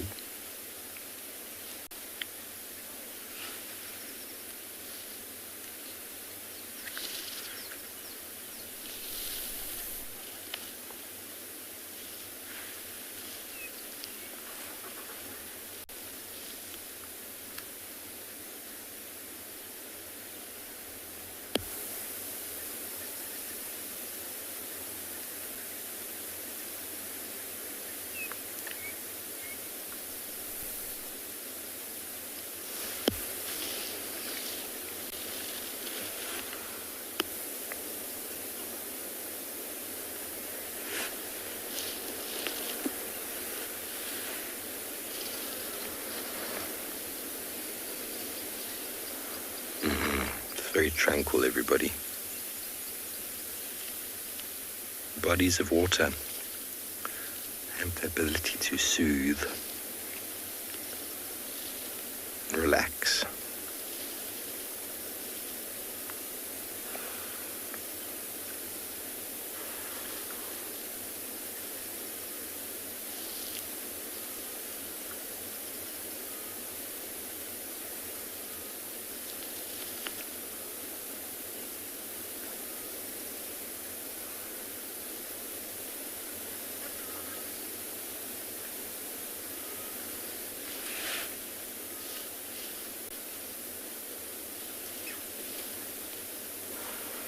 We have a little bit of competition on the left here. Blacksmith lapwing chasing a little three-banded plover. Competing for food resources. Insects washing up on the side of the shore.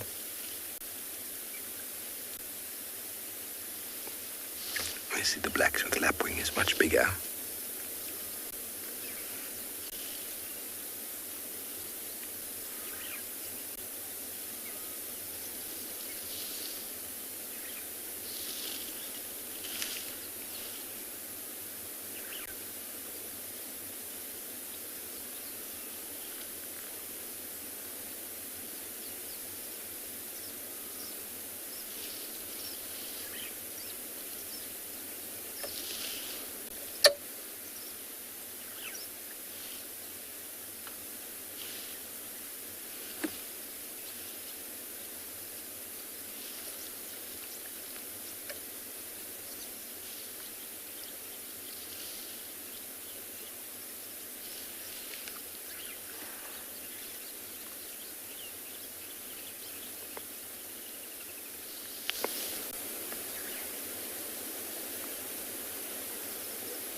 Okay, well, sounds like water is indeed the currency of life. It sounds like Trish is also enjoying a quiet moment.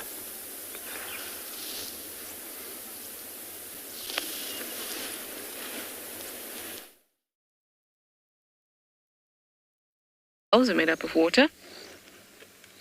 And luckily for us, there's plenty of it on Juma at the moment. We're here at Buffelshoek Dam. It's looking even fuller and fresher than it did yesterday. For obvious reasons, there's a bit of rain yesterday, or last night. So it's got a bit of an extra sparkle today. Now in the shallower areas on the eastern side of the dam, you can see all the way there, that's where the hippos are at the moment. I'm just glad to see that there are some hippos in the dam, because a couple of times we've come to visit, they haven't been. It's definitely nice to see that. We're also enjoying some tranquility at the dam.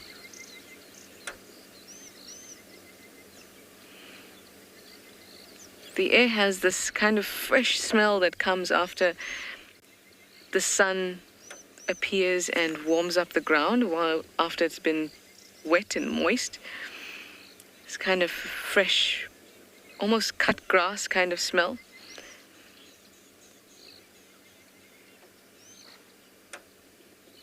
There's our hippo friend.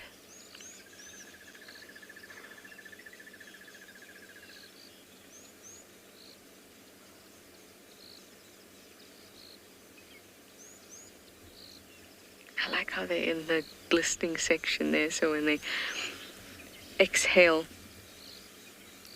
really kind of strongly, then they get that puff of water. And it looks very pretty in the light there.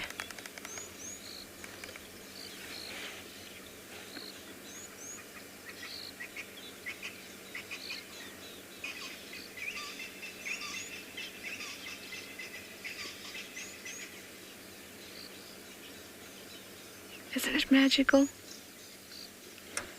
I think so.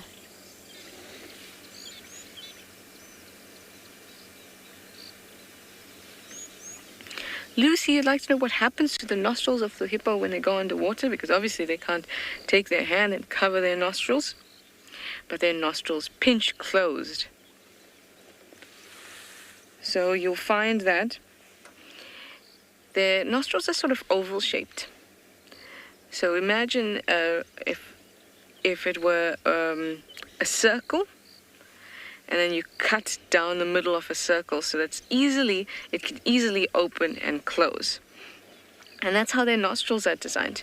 It's longer than it is wider, just a little, just a tad. And that allows it to kind of close and open very easily. And it's also obviously got some muscle structure around the area that allows for that. And that's why when it opens, they give a very kind of violent, almost exhale or huff to really expel any air and moisture that would lie on top. And those nostrils will shut very tight. They'll go under, and then when they come back out, they go, and that's what we see. You'll see that they, as soon as they, oh, look at that. Lovely. As soon as they go under, the nostrils will close and the ears tilt down. And then off they go.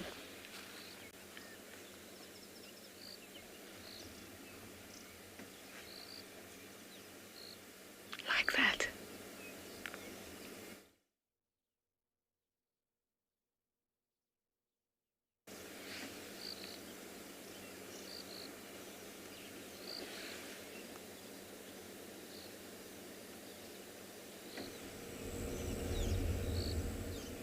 The sun is properly beating down now. But smoke clouds have started to develop. It's just that the sun's found a great patch to toast Johan and I at the moment.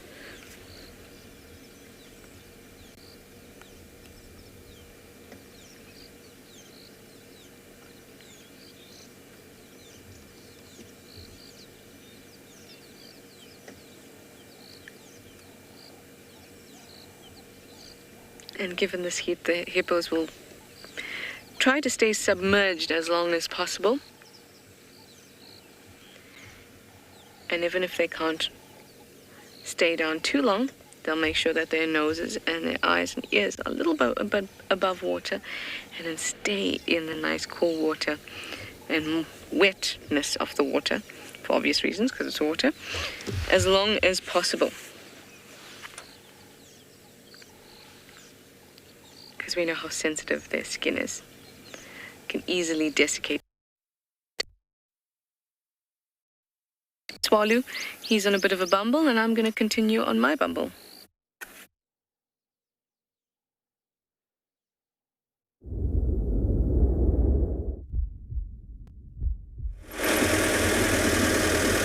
Well, folks, welcome back to Tswalu, where I think the weather could be said to be just a little bit different. Still very overcast and a nice moderate temperature here. If we had the same temperatures as Juma, we'd also be making like the Hippos and trying to submerge ourselves for as long as possible. We're slowly making our way back towards where we left those two cheetah boys. Just going to see what they're up to. There's quite a large block around the area, just having a look who else has been around, and we're lucky enough to see some oryx and kudu and that, but unfortunately a little bit too shy for the camera. Obviously those two lovely male ostrich. To an earlier question we were asked about whether ostriches breed in specific seasons.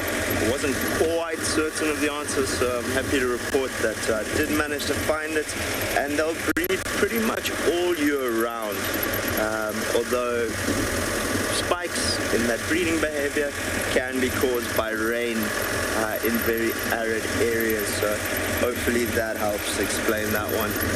But, we're quite close to where those two cheetahs are. I'm going to see what they're up to. Hopefully they haven't moved too far.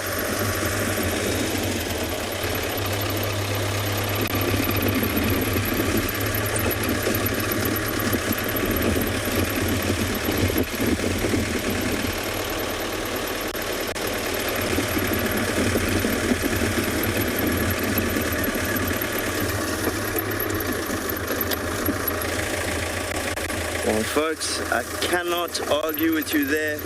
The scenery here is definitely one of my favorite parts. See that BK has just spotted the young oryx, a bit of a broken horn here, who definitely want to be paying a little bit of attention to what's going on around him. See, he's decided he doesn't want to talk to us. I've mentioned his broken horn. Must be a little bit shy. Let's see if we can't find those two boys, hopefully down this road.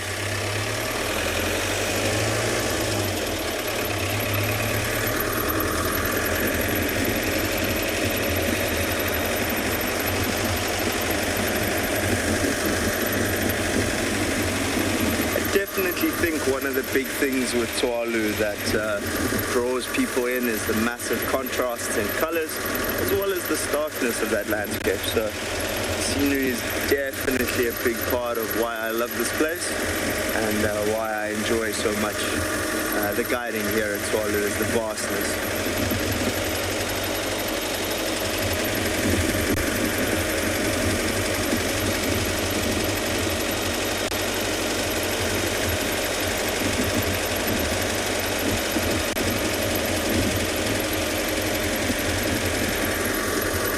Just had a question from Jerome as to whether or not we only find oryx here at Tswalu, and that would be a negative, Jerome. They're an arid landscape antelope, so we'll definitely find them in more areas than just Tswalu. You find them in Etosha, Namibia, so generally anywhere that's true desert. And down into these more arid regions you'll find them. The low faults and that, not so much. So just having a look here, if BK doesn't mind panning a little bit, you can see this is where we left those two boys this morning. It does look like they've taken a bit of a wander, so I think our plan is going to be seeing where their tracks have gone and seeing if we can't find out where they've gone and what they're up to this morning. Just having a little gander around. Can't quite see them. I'm just going to grab my binos. But does seem to be that they've moved off and might be looking for that early morning meal, or maybe just a nice shady spot, is slowly starting to warm up here.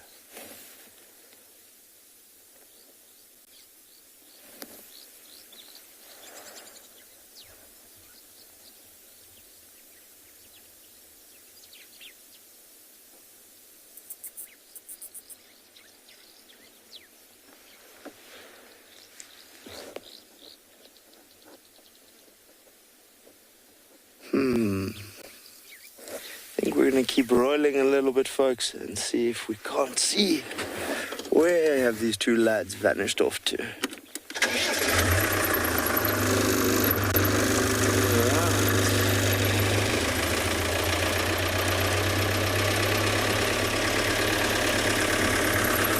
So we've just had a question from Monkey Moon asking how much ground will cheetah cover in a day? So I cannot say it's a specific amount. I would say that depending on whether or not they've eaten lately, are they moving away from potential threats maybe, as well as the fact that it could be a male following the scent of a female. So the answer is incredibly varied. I think how long is a piece of string would be an accurate comparison. So I think anywhere between, I've seen them move not even 500 meters in a day to other days where I've tracked cheetah for up to 10 kilometers. I think there's no specific answer I can give you, unfortunately, but I hope that kind of gives you a bit of a perspective.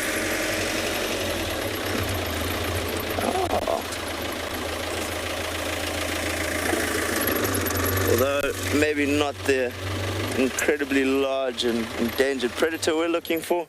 Nice little ground squirrel colony here, sitting in the sun a bit. Oh, there's another head popping out.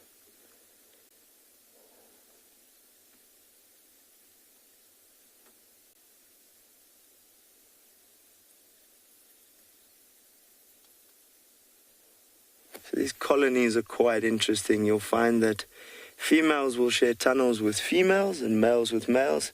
And generally, only when a female is receptive will a male go into the female tunnels to mate. Otherwise, they stay separated but fairly close together. And looking into the distance here, into my head, I see we've got some nice giraffe up ahead to look forward to as well.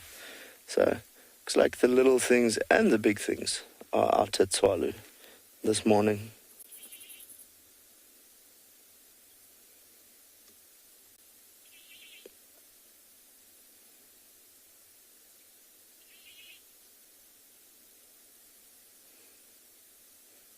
Little bit of activity there, but that sudden freeze behavior, have a quick look around. Are there any predators? Are there any threats?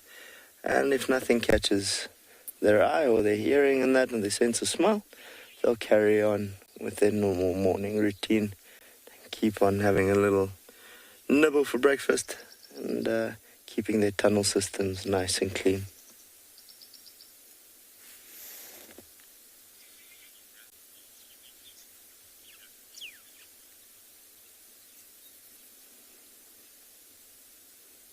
A little boxing match going there.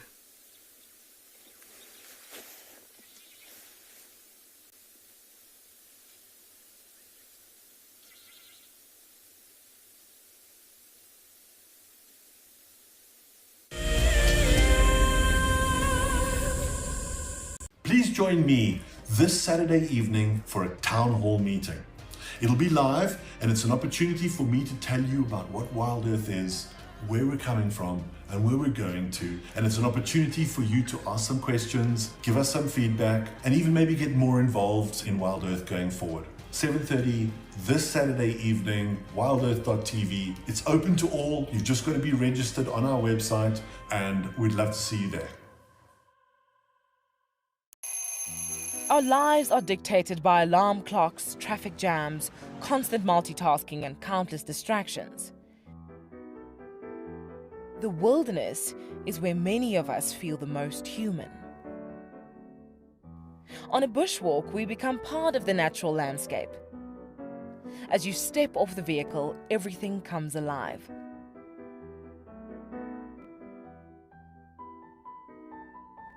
As with any risky experience, walking amongst these animals inspires awe and appreciation.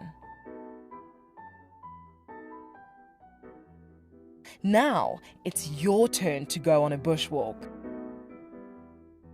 Join us from Pride Lands as we slow down our thoughts, put aside our distractions, and reconnect with a place that first taught us how to be human. I love being a cam up for WildEarth. The animals coming right up close to you, especially like lions. Sometimes you get nervous, but you have to go with the flow. My favorite animal to film is the elephant because of how big it is. But when it's really up close to you, it's one animal that you would say, I really respect you.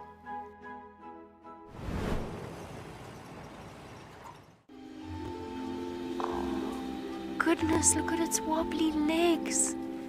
Oh, I don't believe it. I can't believe we've actually seen it.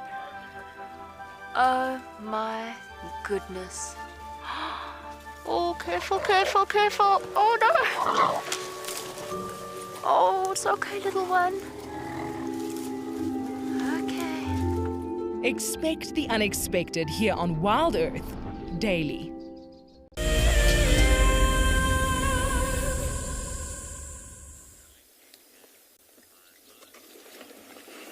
Welcome back, folks. So we decided to go with a little bit of a contrast and go from our ground squirrels, who are a little bit closer to the ground, to two nice giraffe here at Chukuru Dam here in Tswalu.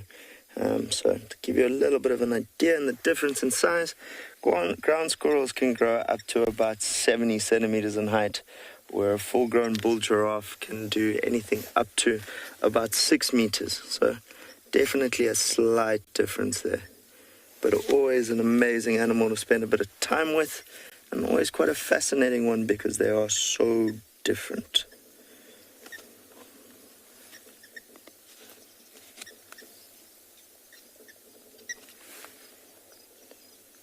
There are a few more around us here in the area as well. These two seem to be the two giving us the nicest pose.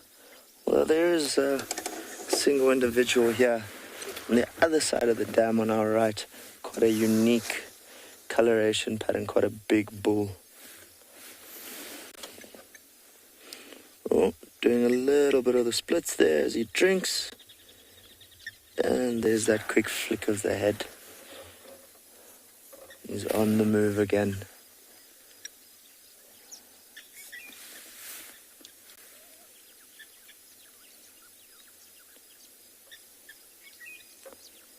I'm going to try reposition us a little bit here. I think there's a good chance he's heading to the other side of the dam just to drink there.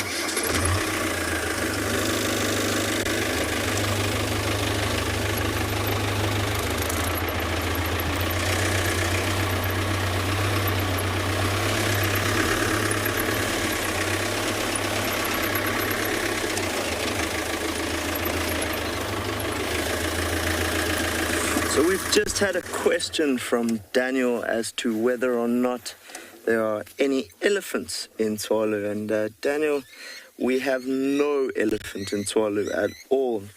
There are massive bulk feeders, and the landscape here and the vegetation just can't quite handle them, unfortunately.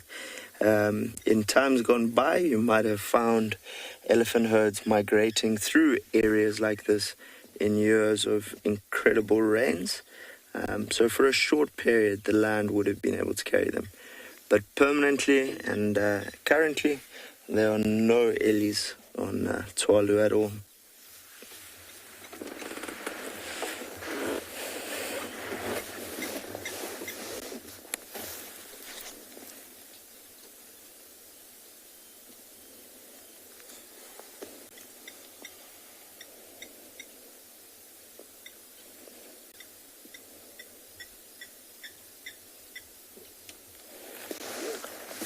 And for those who are interested, this is our southern giraffe. We have 4 species of giraffe in Africa. These guys are our southern. We've been very lucky. We've got quite a healthy population here in Tswalu. And by the way, he's tucking into his littles over there. I don't think going to be struggling anytime soon.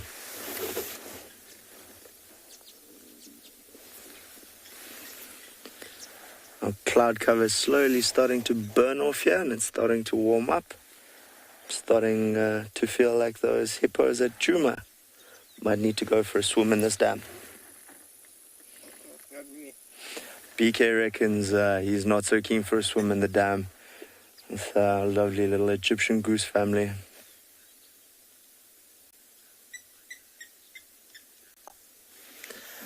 So we've had a very interesting question from Pat, and the question is, are Tswalu's giraffes lighter?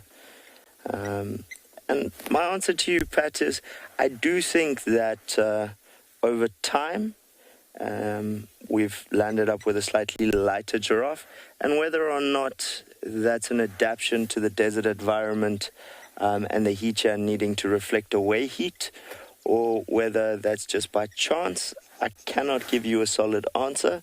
But I would say, on average, in my experience here and from what I've seen, that our giraffe are definitely a little bit lighter on average, but we do still obviously land up with some quite dark individuals as well.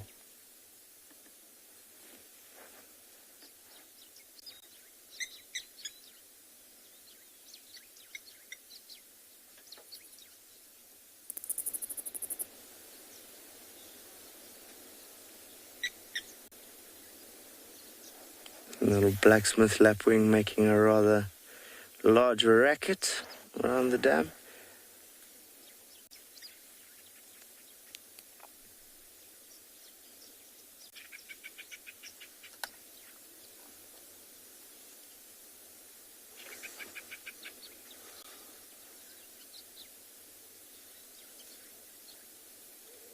We might get some drinking there.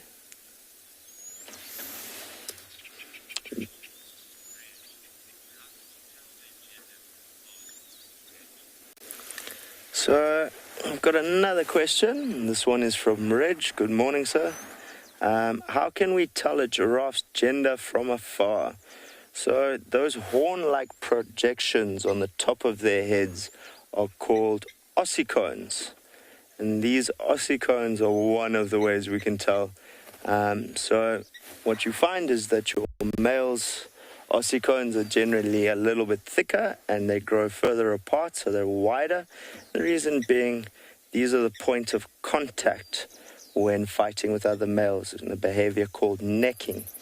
Whereas your female's horns are generally a little bit closer together, or her ossicones, not her horns, and they still have a lot of the fur on the top, so they land up with these tiny little like fur clumps where your males lose that fighting. So if you're looking from afar, and those ossicones are nice and thick and broad, then you're definitely going to be looking at a male, where if they're a little bit thinner, a little bit gentler, and they've got a little bit more fur on the top, you're going to be looking at a female.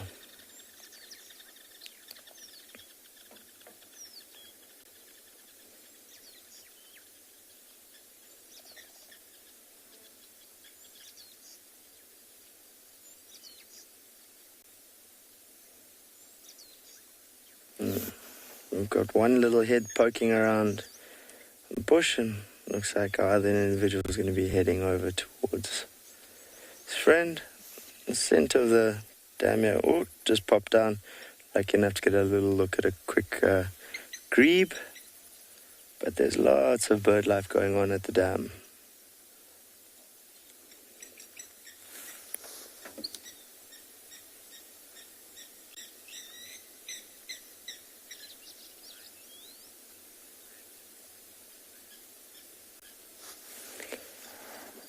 We've had a comment from Heidi saying Tswalu is a magnificent place, and I cannot help but agree with her. I think over the next few days we'll hopefully be exploring a little bit more of the differences around Tswalu and how big it is, and I definitely think that you will share mine and Heidi's opinion with how stunning this place really is. So we've got a little wildebeest walking away from the waterhole there. He's decided that it's a little bit too much action around here. He's going to be heading back to his territory and leaving everybody here on their own. Looks like our giraffes are going to be slowly heading off as well. Oh, can't quite decide what are they up to.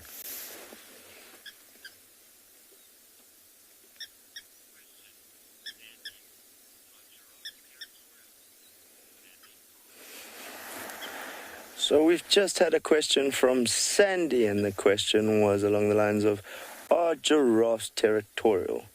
So Sandy, that is a negative. They have a home range, but there is no need for territory. These animals form something called temporary associations, and some days will walk together, some days they won't, and are absolutely not phased. When it comes to territories, you need a reason to defend it. So generally you're trying to control a population of females, or it's either access to water or food. In the case of these amazing animals, that's not an issue they have. So no, definitely not a territorial animal as such.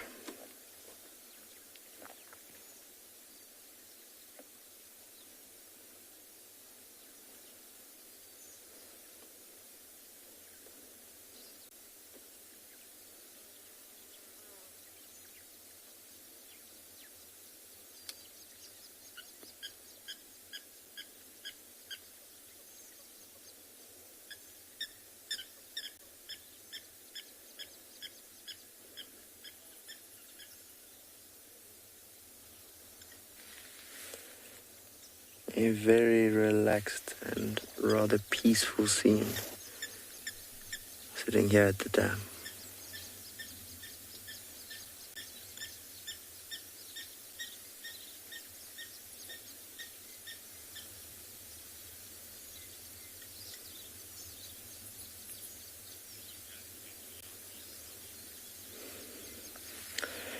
So folks, I think we're going to take a little turn and try and see if we can't find out what happened to those boys. We're going to be sending you across to Yapi, who's on a bumble. Enjoy.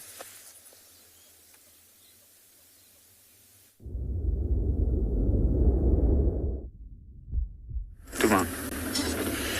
So we've heard lions call in this particular area all morning, but we haven't been able to successfully find any physical sign of them, and it's making our job a little bit tough this morning. That, along with the fact that we've had more rain in this particular part than we realized at first, I think, and the elephants have certainly contributed to making our rite of passage a little bit more tricky. So this particular part of Ngala is quite an interesting area because it's got very sandy soils. It's actually quite high up, and back in the day they used to quarry rock and stuff from this particular area to build the roads in the larger area. But around us we have a silver cluster leaf forest, and there's a lot of wildlife that's hidden here. Good grasses, some marula trees in between here and there, but and a lot of signs of elephants, game paths everywhere. The grasses are treaded on, but lions, nothing yet. And I know they're here. They must be somewhere here. What the calls that we heard earlier on was most definitely animals on Ngala, not off the property. So I guess we are just going to have to be vigilant and make sure that we don't miss anything.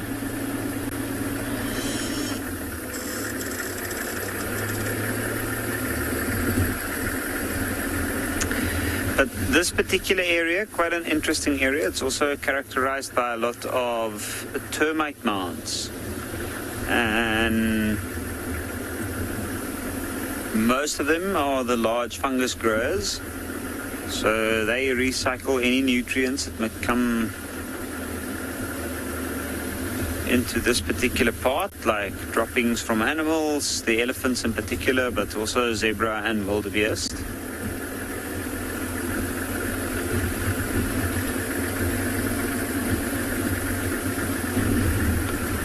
And then there's also a lot of seasonal pans or seasonal watering holes that form in this part. So this is actually quite interesting.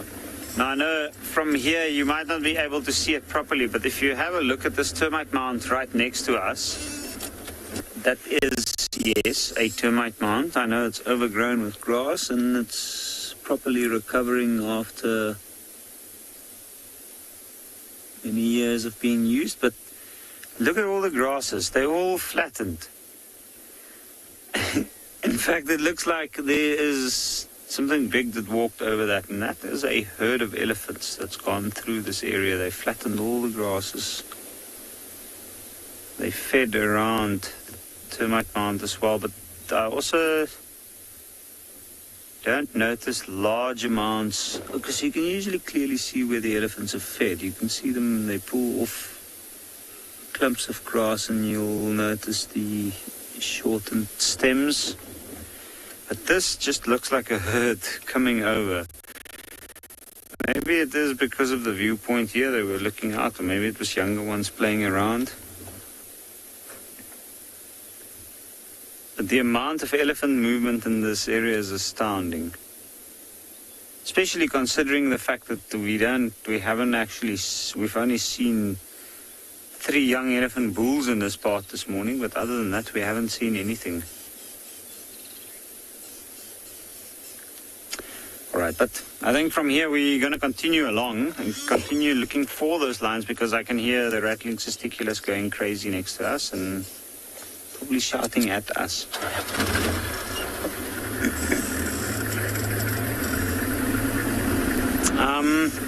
While we continue looking for our lions, we'll head over to see what Trish is finding on her bumble.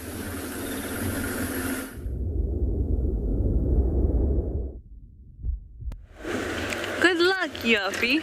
Hope you find your lions. I have done my duty to the east and checked it quite thoroughly, so now I'm going off to the west. We did go past to see if our Avoca male was still there. He has since moved on. No surprises there because it became really hot at one point. The hyena den was inactive. And I haven't seen any elephants. But I'm going to change it around for this last hour of drive. Hope that we'll find something incredible. I hope that you're on board with me too. So we're going to head towards the west. And in that area, potentially we could see Kara, or even maybe Shidulu. And why I have hopes for Shidulu is because she tends to move even when it's quite warm. So hopefully she'll be around. I'm just looking for some tracks here.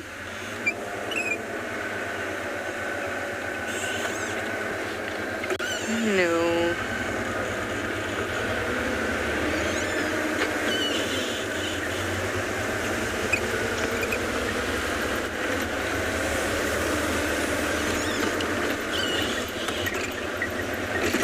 We did find some female leopard tracks at Twin Dams. They came, actually now that I think about it, it could have been Tandy's cub Maribs as well, because they were biggish female leopard tracks, but it could also be smallish male leopard tracks to belong to a 1-year-old. So it could have been him. Came into Juma Dams and went straight back out.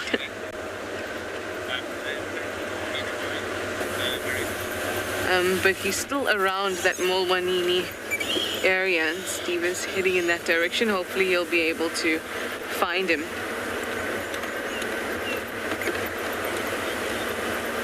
Hi Tato, you'd like to know if leopard territories move or do they stay in the same spot? They're quite fluid,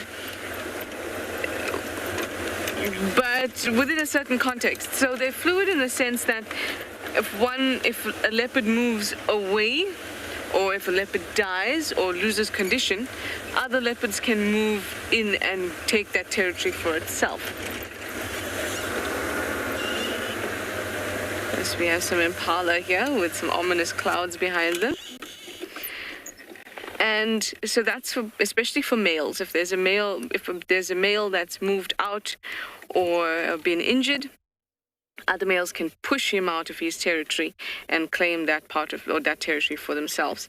Remember that a territory, you want your territory, which is the area that you protect against the same sex, you want your territory to incorporate and include areas where you're going to get nice, good prey.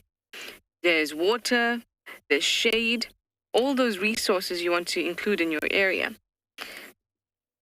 So if your area is not, your territory is not really great, there's lots of open areas and the antelope are not suitable for you. Maybe there's only big buffalo and you're a leopard and you want something more suitable to your size, then you're going to have to move your territory. So it depends, everything depends on whether there's enough resources within that area. And then for the females, especially, then they move territories based on their offspring. So they'll donate portions of their territory, especially to their female offspring. The males will disperse. So it is quite fluid. Anyway, let me send you off to Tswalu. I hope that I'll find some other creatures along the way here in the west.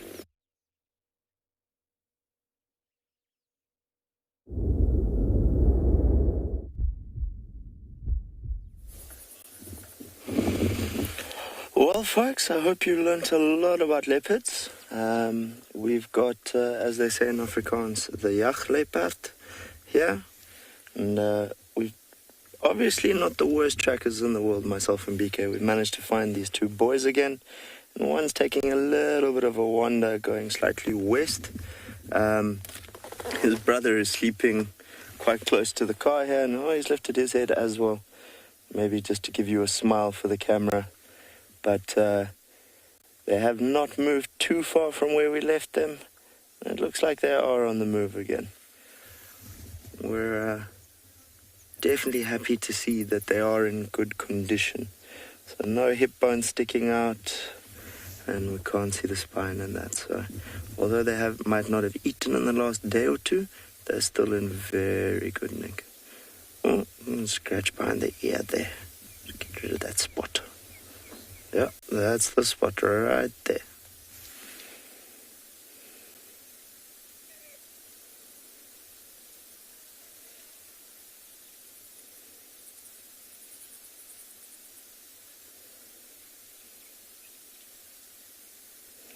Obviously quite an itchy spot, giving it a lot of attention there. And getting a nice look at that lovely spot pattern. Leopards might be nice and fluid, but there's definitely a slender beauty to a cheetah, without a doubt. Oh, looks like his brother's changing direction a bit. I'm not quite sure which way he wants to go. So I'm going to start up and see where they go, and we'll follow them for a little while.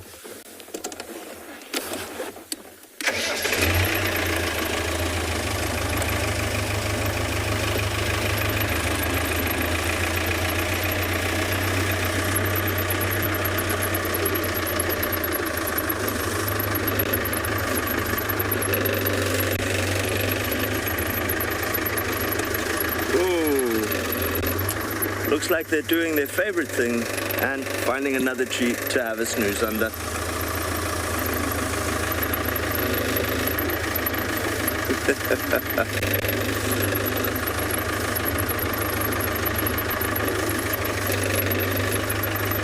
Looks like they're going to be hopping from shady spot to shady spot this morning and aren't too interested in us or keeping us company, I must say. But hopefully we'll get a last look at these two beautiful boys before leaving them alone for the morning.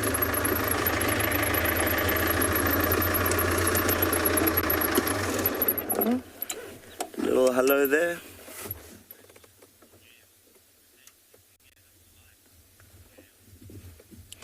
So we've just had a lovely question from Gail. Good morning, Gail. would these two boys stick together for life? Gail, there's an incredibly good chance that, yes, they'll stick together for life, or until at least one either passes on or dies for various reasons. We've got a nice little bit of allo grooming going on there, bit of mutual grooming. This is one of the ways they reinforce that bond between them.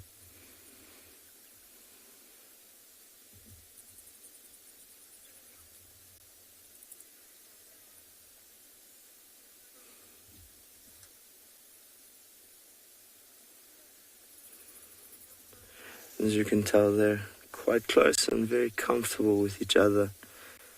One grooming the other's face there.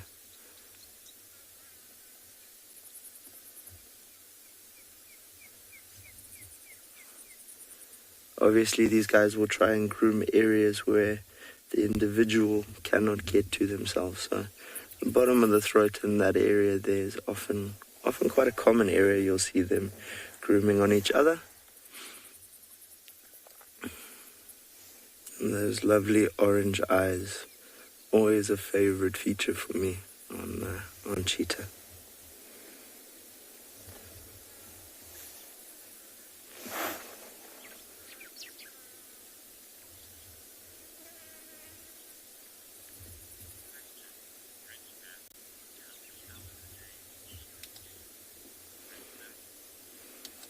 So we've just had a question from Ridgeback, and the question was, how many hours a day do cheetahs snooze?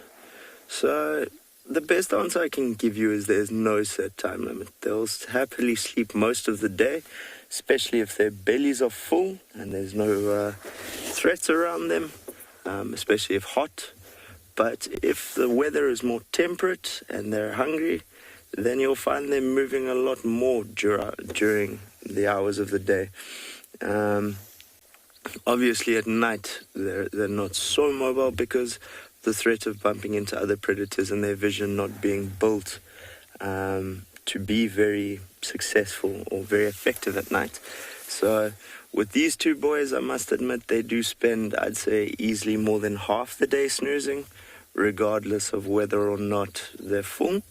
Obviously here at Tswalu, we're part of the Southern Kalahari, we're a desert reserve, so you find most of your game is very active early in the morning, and then they siesta from about 10 o'clock in the morning till probably 4:35 when we go out again, just because these are the times where the temperatures are more temperate.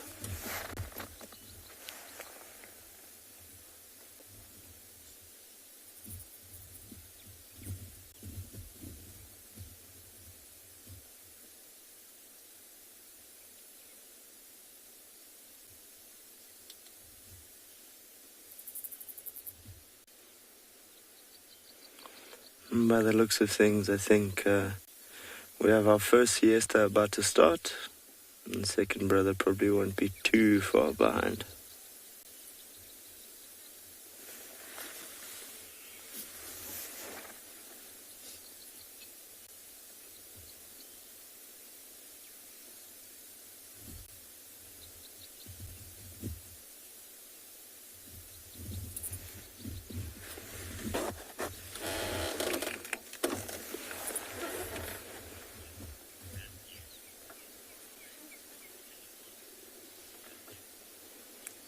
So we've just had a question from Matthew asking how far away are these two cheetah from where we saw those ostriches.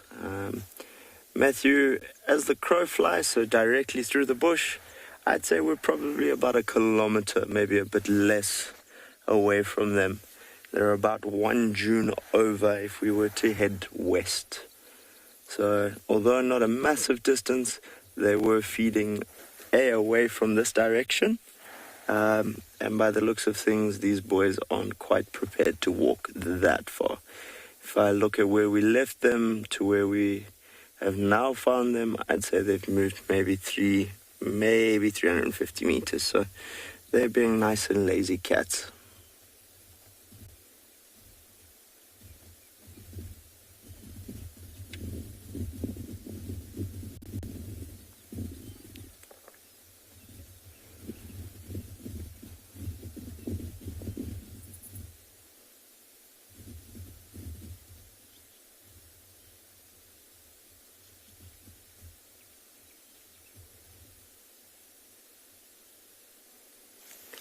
nice and peaceful at the moment. Temperature's just right for a comfortable snooze.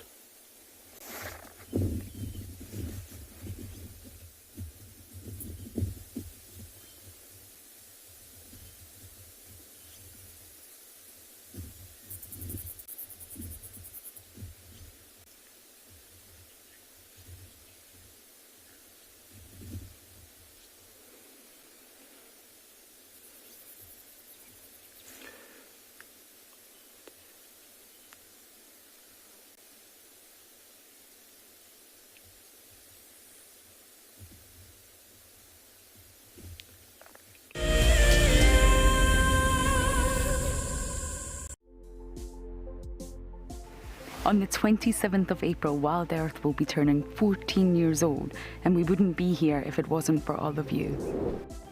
And to celebrate, we will be finishing the beautiful book that we started last year that looks at the history so far. But we do need you to be part of it.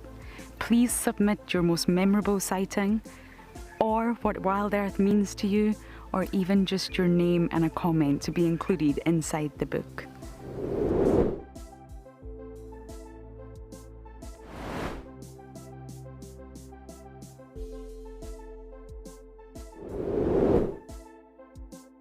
Head over to the website to add your name and reserve your copy.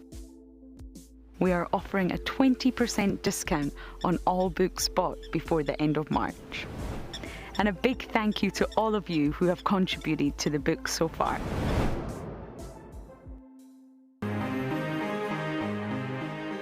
I'm absolutely delighted to have won the February prize draw for 3 nights for 6 people at the Djuma Private Game Reserve. I absolutely love everything WildEarth has to offer. I find the guides extremely knowledgeable and will go above and beyond to ensure a great safari experience. I will be taking my husband and family from the UK to experience this once-in-a-lifetime opportunity. One of the main reasons I joined the WildEarth Explorer program was for the fireside chats and also to win an incredible prize, which I am so fortunate to win and incredibly happy. I would like to thank WildEarth for this amazing prize and cannot wait to meet the team.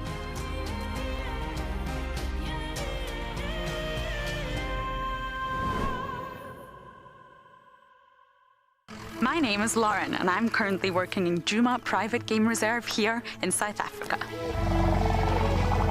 I love answering your questions during the live safaris. It's my favorite part. It feels like you're on the vehicle with me and I'm able to teach you exactly what you want to know. If you want to ask a question on WildEarth, then you need to register on our website. Once registered, you must go to the live safari page and ask your question below the live feed.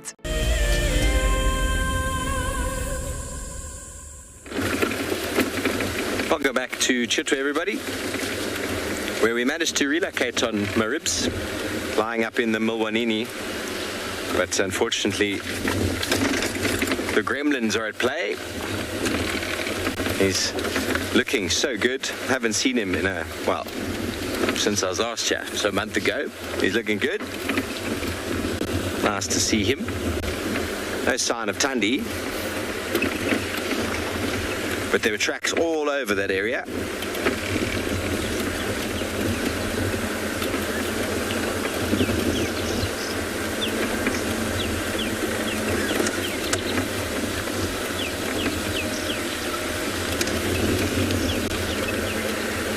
So we're just taking another little slow loop back into Chitwa itself. It's on the boundary, so on Gowrie Main, Milwanini, so there's a couple of vehicles there, so we're going to go around so that we don't have to bump into that sighting.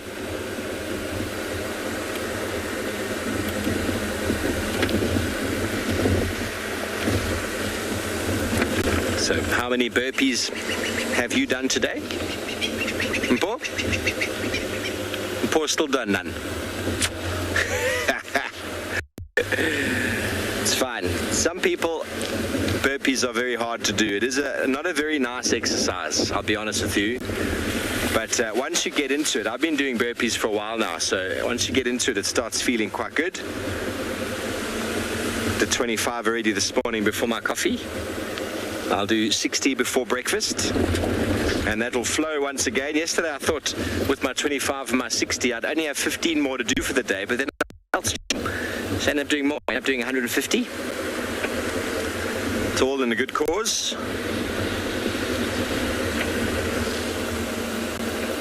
Burpees for conservation. Check it out. Some wonderful videos and packages to follow on. Oh, Kylie, these environments here on the Sabi sands are perfect leopard habitat. There's lots of water, there's lots of edges, thickets with the open spaces which facilitate the proliferation of the impala. And obviously Dacre and bushbuck like that sort of edge specialist sort of habitat as well. So that together with the amount of spurfowl in Franklin, you can ask Paul and myself, we drove last night around the whole of the Buffelshoek boundary, and I don't think I've ever counted more Franklin or spurfowl in my life. It was actually ridiculous. It was just like ants. Obviously they've bred, and because the season's been so good, they've bred again.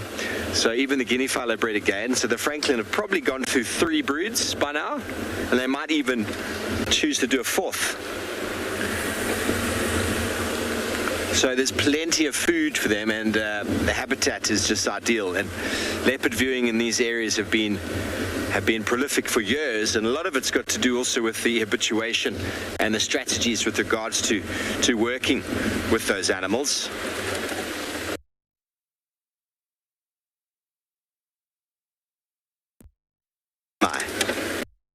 Yes, sometimes you just have to check yourself. That was Chitwa driveway. This is coming along the eastern side of the dam now. So habitat, everybody. Habitat is what encourages organisms to proliferate. If you've got the right habitat, you have animals moving in. It's like Pridelands being open to the Kruger now. It's always had leopard there. It's got lots and lots of leopard habitat, but they haven't necessarily been tracking and guiding on the ground like a place like this. Although they don't leopards that are semi-relaxed.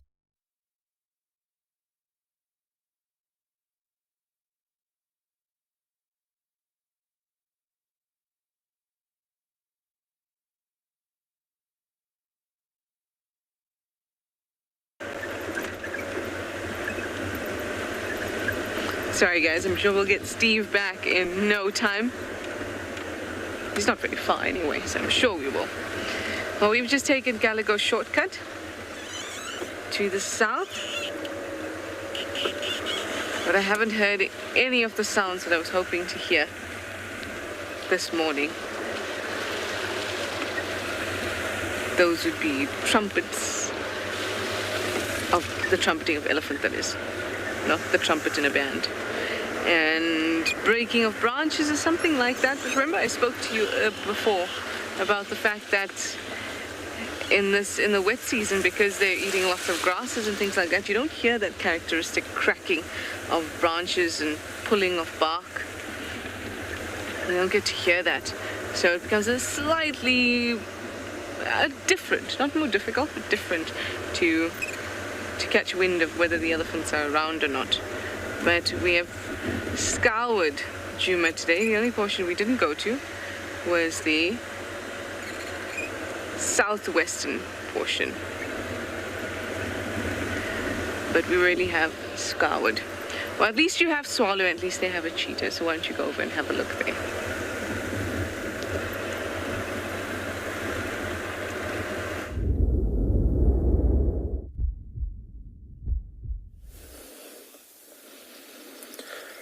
Well, folks, we're also sitting and just listening, and there's definitely no sound of breaking branches here.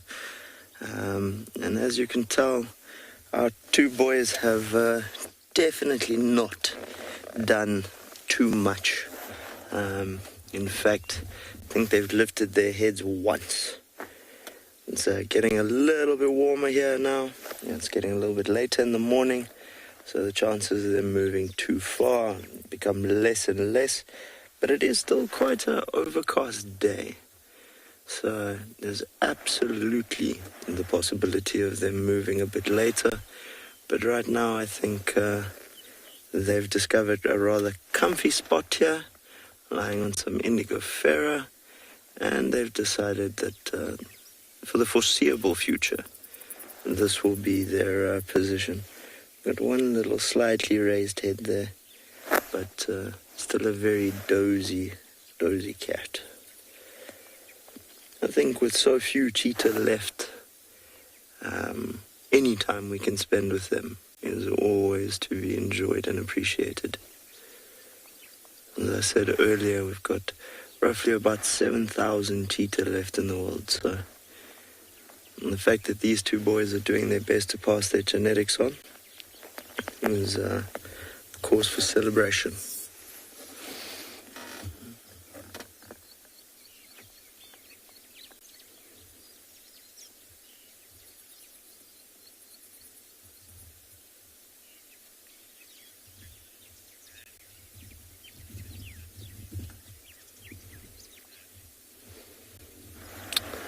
So we've just had a question from Bradley, and the question was, who would be the leader between these two brothers? So I think it's a little difficult to say. At different times, they both show dominant behaviors. I've seen both of them fighting, especially when it comes to females, and different individuals winning. So as to who specifically would be the more dominant of them, I'd say it's a little difficult to tell. There's occasions where one shows a bit more dominance, and then there's occasions where the other does. It's a little bit equal, Bradley.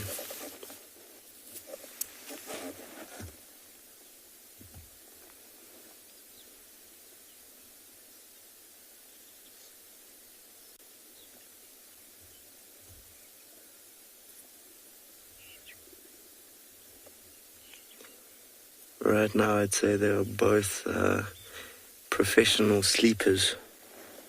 So no one's winning that war yet.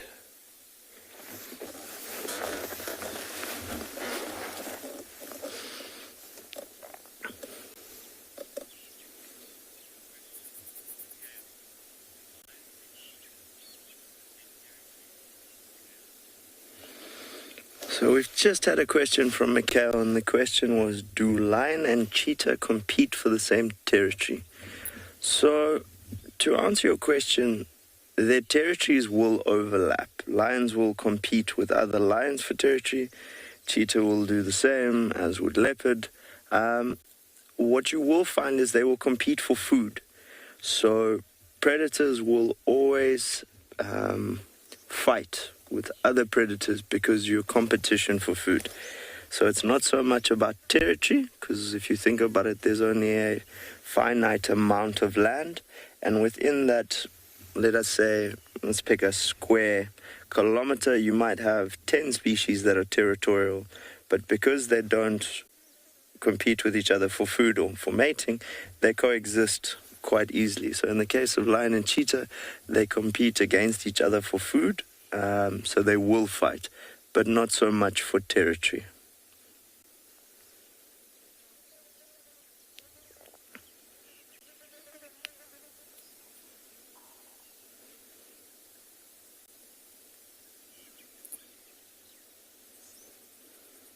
It's like some flies just trying to climb in their ears there and just irritating them slightly.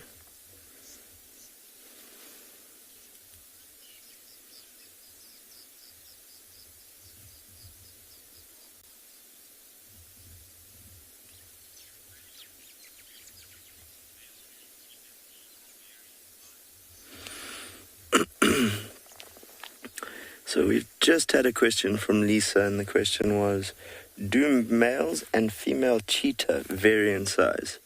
And that would be 100% affirmative. Your females will generally stop growing at about 55 to 60 kilos in weight, where males will on average go a little higher, up to about 75.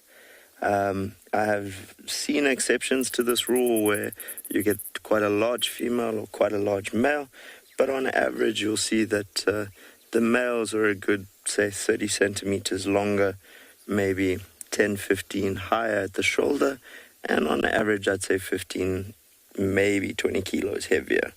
So definitely the males are quite a bit bigger than the females.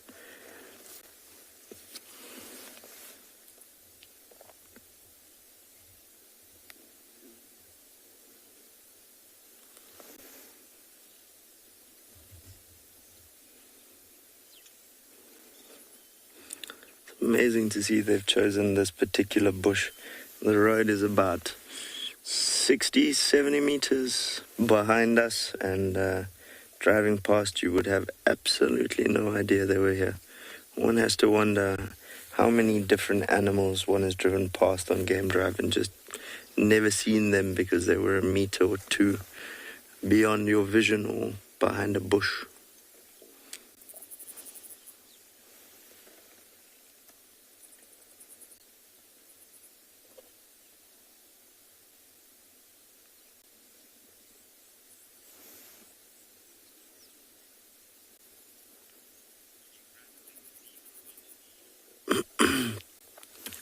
So I think we're going to be leaving these two boys to enjoy their mid-morning snooze.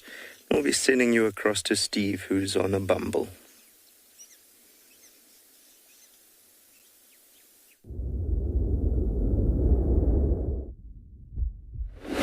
Oh yes, Josh, you drive past things all the time, and this time of year, the grass is very long. Sometimes we even walk into them. Sometimes. Okay, so we're coming back onto Juma. Chitwa has been very pleasant this morning. Goodness, the sun has just broken through the clouds. Starting to cook.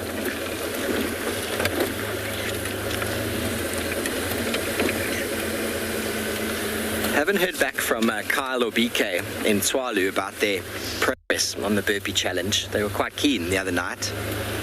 And Paul, you messaged BK last night, eh? No response. No response, BK. BK's a cameraman in Tswalu with Kyle. I do believe Kyle told Rebecca he was very keen to get on board. No pressure, Kyle. No pressure, BK. It's only a few burpees.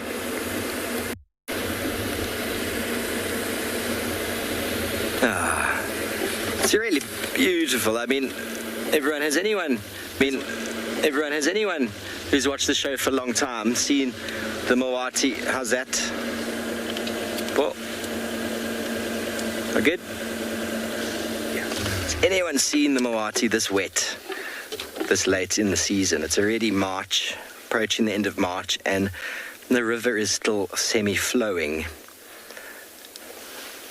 It's just beautiful. It's an area we love to traverse in, and impossible when it's wet like that. Bear in mind it's alluvial sediment, alluvial soil, so driving in there doesn't cause any damage, and the rain just washes it away again. But driving in there now would result in a very stuck vehicle, which last time Paul worked with me, we got very badly stuck, and I'm not going to be repeating that, are we, Paul? No, we're not. So wonderful to have so much water. It really bodes well for a winter. Moving forward, the watering holes are abundant with life. Vegetation is green. The birds are breeding again. The migrants haven't left yet, although they are preparing, building up their fuel loads.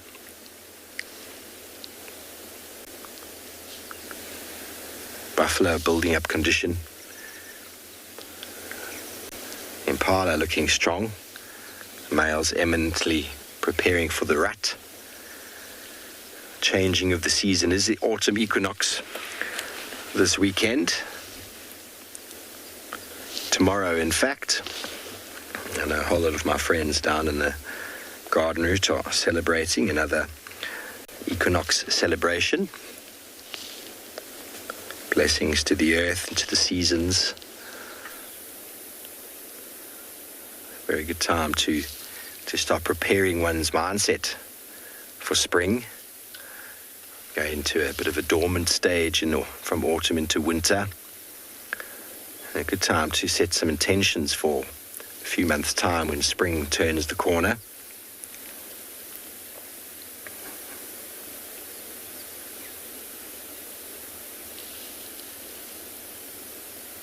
And just watch this space, how in the next 2 months everything just starts to dry out. The leaves start to wither and fall, the grass starts to dry, but for now it's looking mightily fine.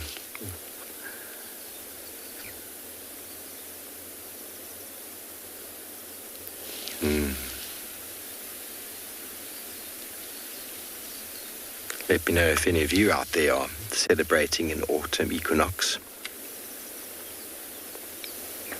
Any festivities or celebrations partaking in?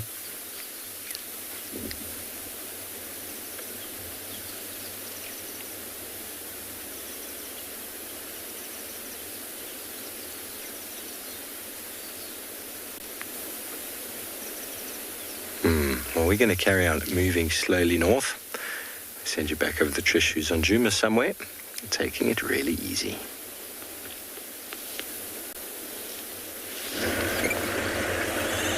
We are now on Zoe's Road, and we're having a look here at this silver cluster leaf grove. It's really, really beautiful. I'm just going to get to a point where you can see through. It's like a little silver cluster leaf forest. It's a little further down, through there. You'll be able to see that they're so nicely spaced. So we have a look through here.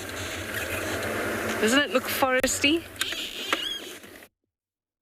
I think that it does. So along this road, there's a whole lot of silver cluster leaf, and that's because it indicates that there's a seep line.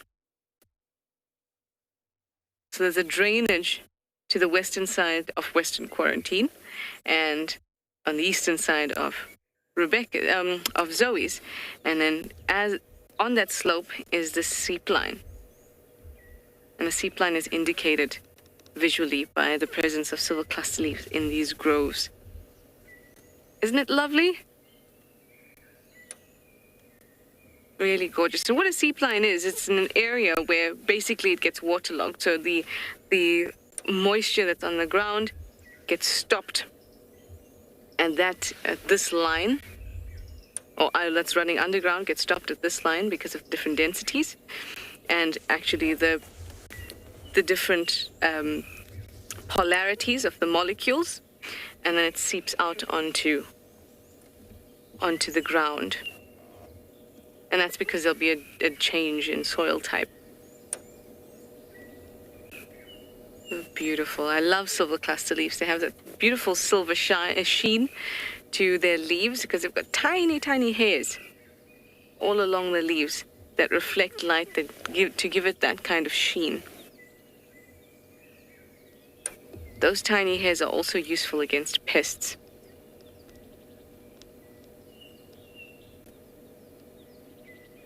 As you can imagine, that rough leaf is a little bit less palatable than a nice, smooth, shiny leaf like that of a buffalo thorn. But every tree needs its defenses, and if we're comparing to a buffalo thorn has thorns. Even though the leaves are terribly tasty, I've eaten them myself, they are quite nice. Silver cluster leaves don't have thorns, so they need different types of defenses. And two of those defenses, one would be the little hairs on the leaves to deter predators in their sense, to deter herbivores from over-consuming or overconsumption. And then also, they have lots of tannins in their leaves, which can cause digestive issues in herbivores if they eat too much of it. Emily, you also agree with me that it's really beautiful? I think so too. It reminds me of a forest.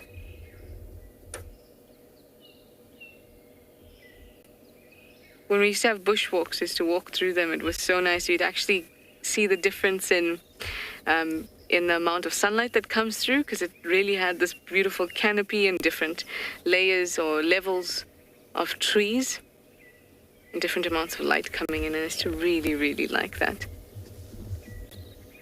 It's also interesting to note that seems to be a fairly kind of equal distance between the tree growth.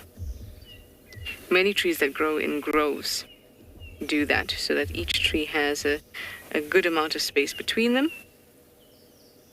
and it can look quite equal. And that makes sense because they're all the similar species, or they're all the same species. And it'll make sense for them to not want to kill each other by them being on top of each other, you know. Emily, you want to know if they grow fruit? They don't grow fruit. They have these pods. In fact, there's some pods up on this tree here. You can see them. They're flattened. And they have these white, very smelly flowers. Not smelly in the good sense.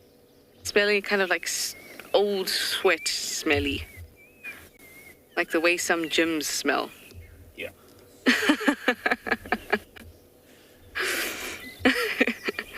That's what the flowers smell like, and this is what is the result afterwards are these pods.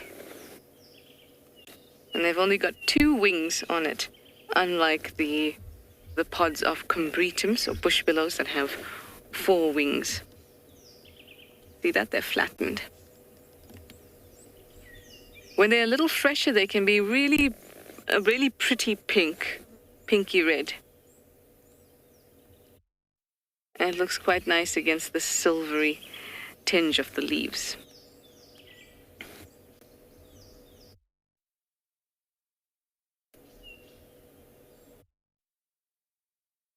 Really nice little moments here in the silver cluster leaf grove. Well, let me send you over to Yapi. He's still on a bumble.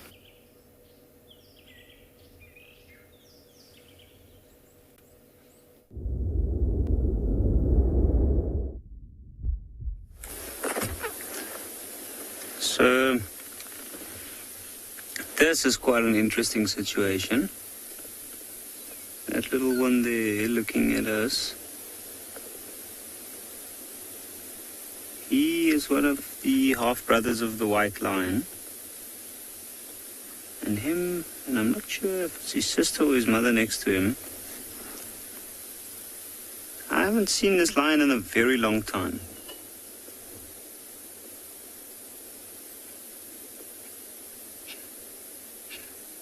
He has been on one of the nearby reserves.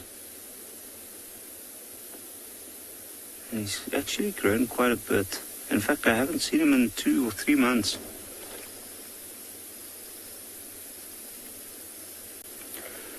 And what's even more interesting is that that these 2 are on their own.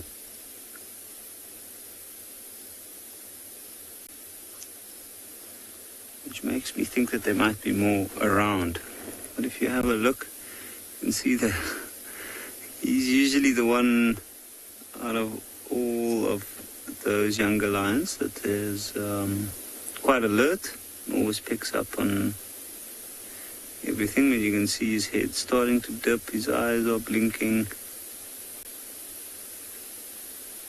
and yes, that's what I would expect him to do at this point. It is actually very hot now, and you can see they're very strategically placed in the shade of a magic worry.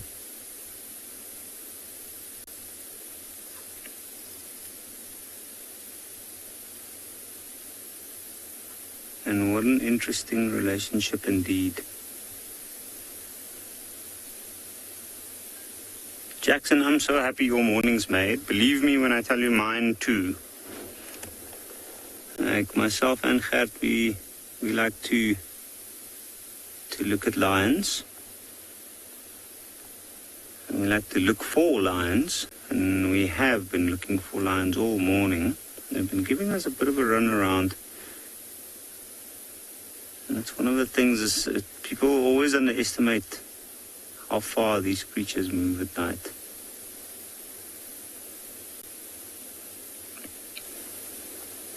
If I had to take a guess, I'd say that this guy is going to be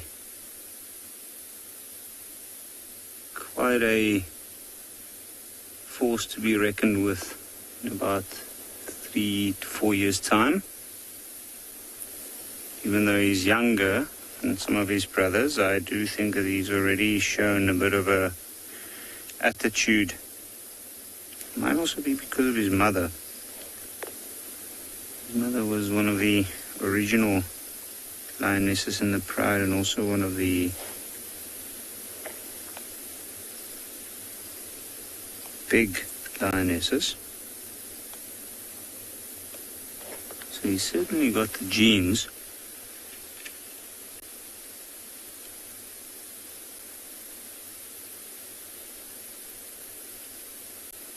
But for now, he's just a young male lion. Still needs to climb the ranks.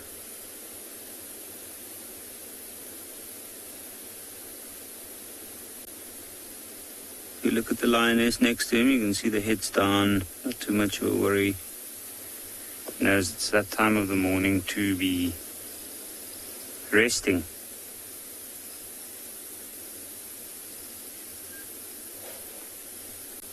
So I think what we might do is we're going to sit here for a little while longer and see if there's anything going to happen.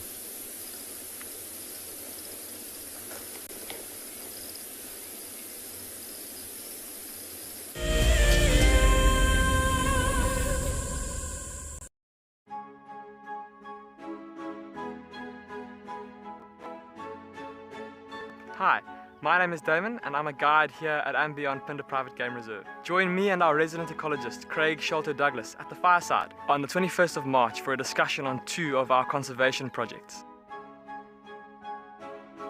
In early 2016, andBeyond was faced with the fact that without some serious intervention, our rhino population could be in some serious trouble. And so a decision was made to start a rhino dehorning program. Sadly, the fastest mammal on land, the cheetah, is also racing towards extinction. The andBeyond Phinda conservation team has been working on a project that aims to increase the genetic integrity of cheetah in protected areas around the country. Sign up to be a WildEarth explorer and join us for a lively debate where we'll answer as many of your questions as possible.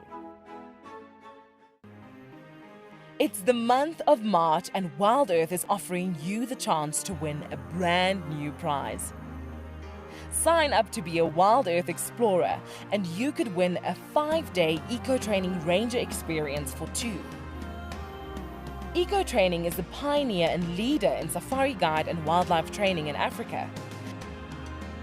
The lucky winners can look forward to approaching dangerous game on foot, tracking and 4x4 driving, learning about animal behavior, and even spending one night sleeping out under a blanket of stars. In addition, you will also get the exclusive opportunity to join the WildEarth team on the broadcasting vehicle.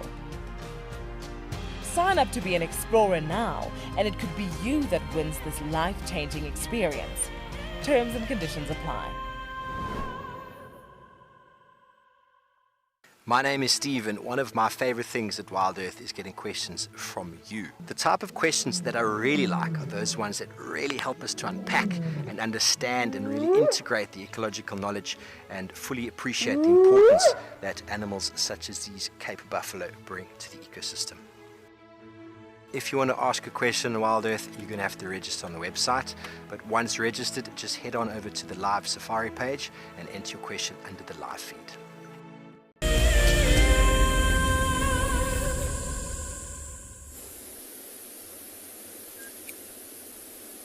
So how amazing is this? I just got a view of her now for the first time properly.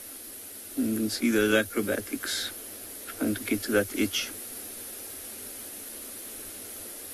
But these two are actually, they're the two siblings. That's his direct sister from the same litter, the same mother. And personally, these two are two of my favorite ones, just because I've had the privilege of watching them grow up, and they both have quite a lot of attitude. Their mother is one of the main lionesses in the pride that they come from. And it's amazing to see that the direct siblings stick together. And I've noticed with a couple of others, with the direct siblings, especially with the lionesses denning in the area at the moment, their previous youngsters do split off from the rest of the pride, and they come and they join up with them. Now what's very interesting though is, why would these two be on their own? I haven't seen their mother in a long time. And also, I don't know if she's mated again. She's quite old, and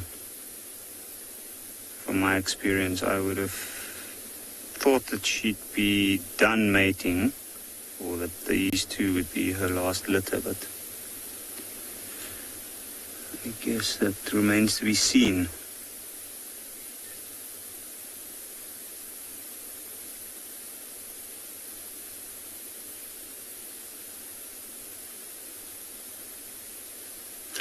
Lisa, these two will not always stay together. At this stage, I'm sure their bond is quite strong. But unfortunately for him, he's going to have to move on. She'll stay behind. She'll probably stay with her mother or her natal group she was born in. Which means that she'll be a lioness in and around Ngala. Him, or he, on the other hand, he will have to go venture off and find his own path, which I'm pretty sure will be a majestic one. Luckily for him, he's got 3 other half-brothers.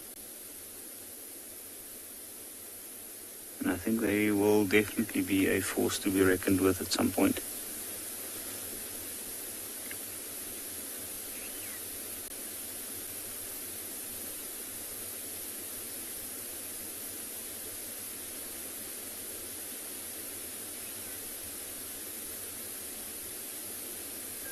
No, I can see there's some grooming going on. I think it might just be a preparation for a local movement. You can see he's put his head down, and I think it's come to that time of the morning where the sun's warming up the place properly. A good shake there, get rid of some flies. A near watering hole is strategically placed. And unless there's a serious drive today, which might be to find the rest of the pride, I do think that these two will be in and around this area for at least up until the afternoon.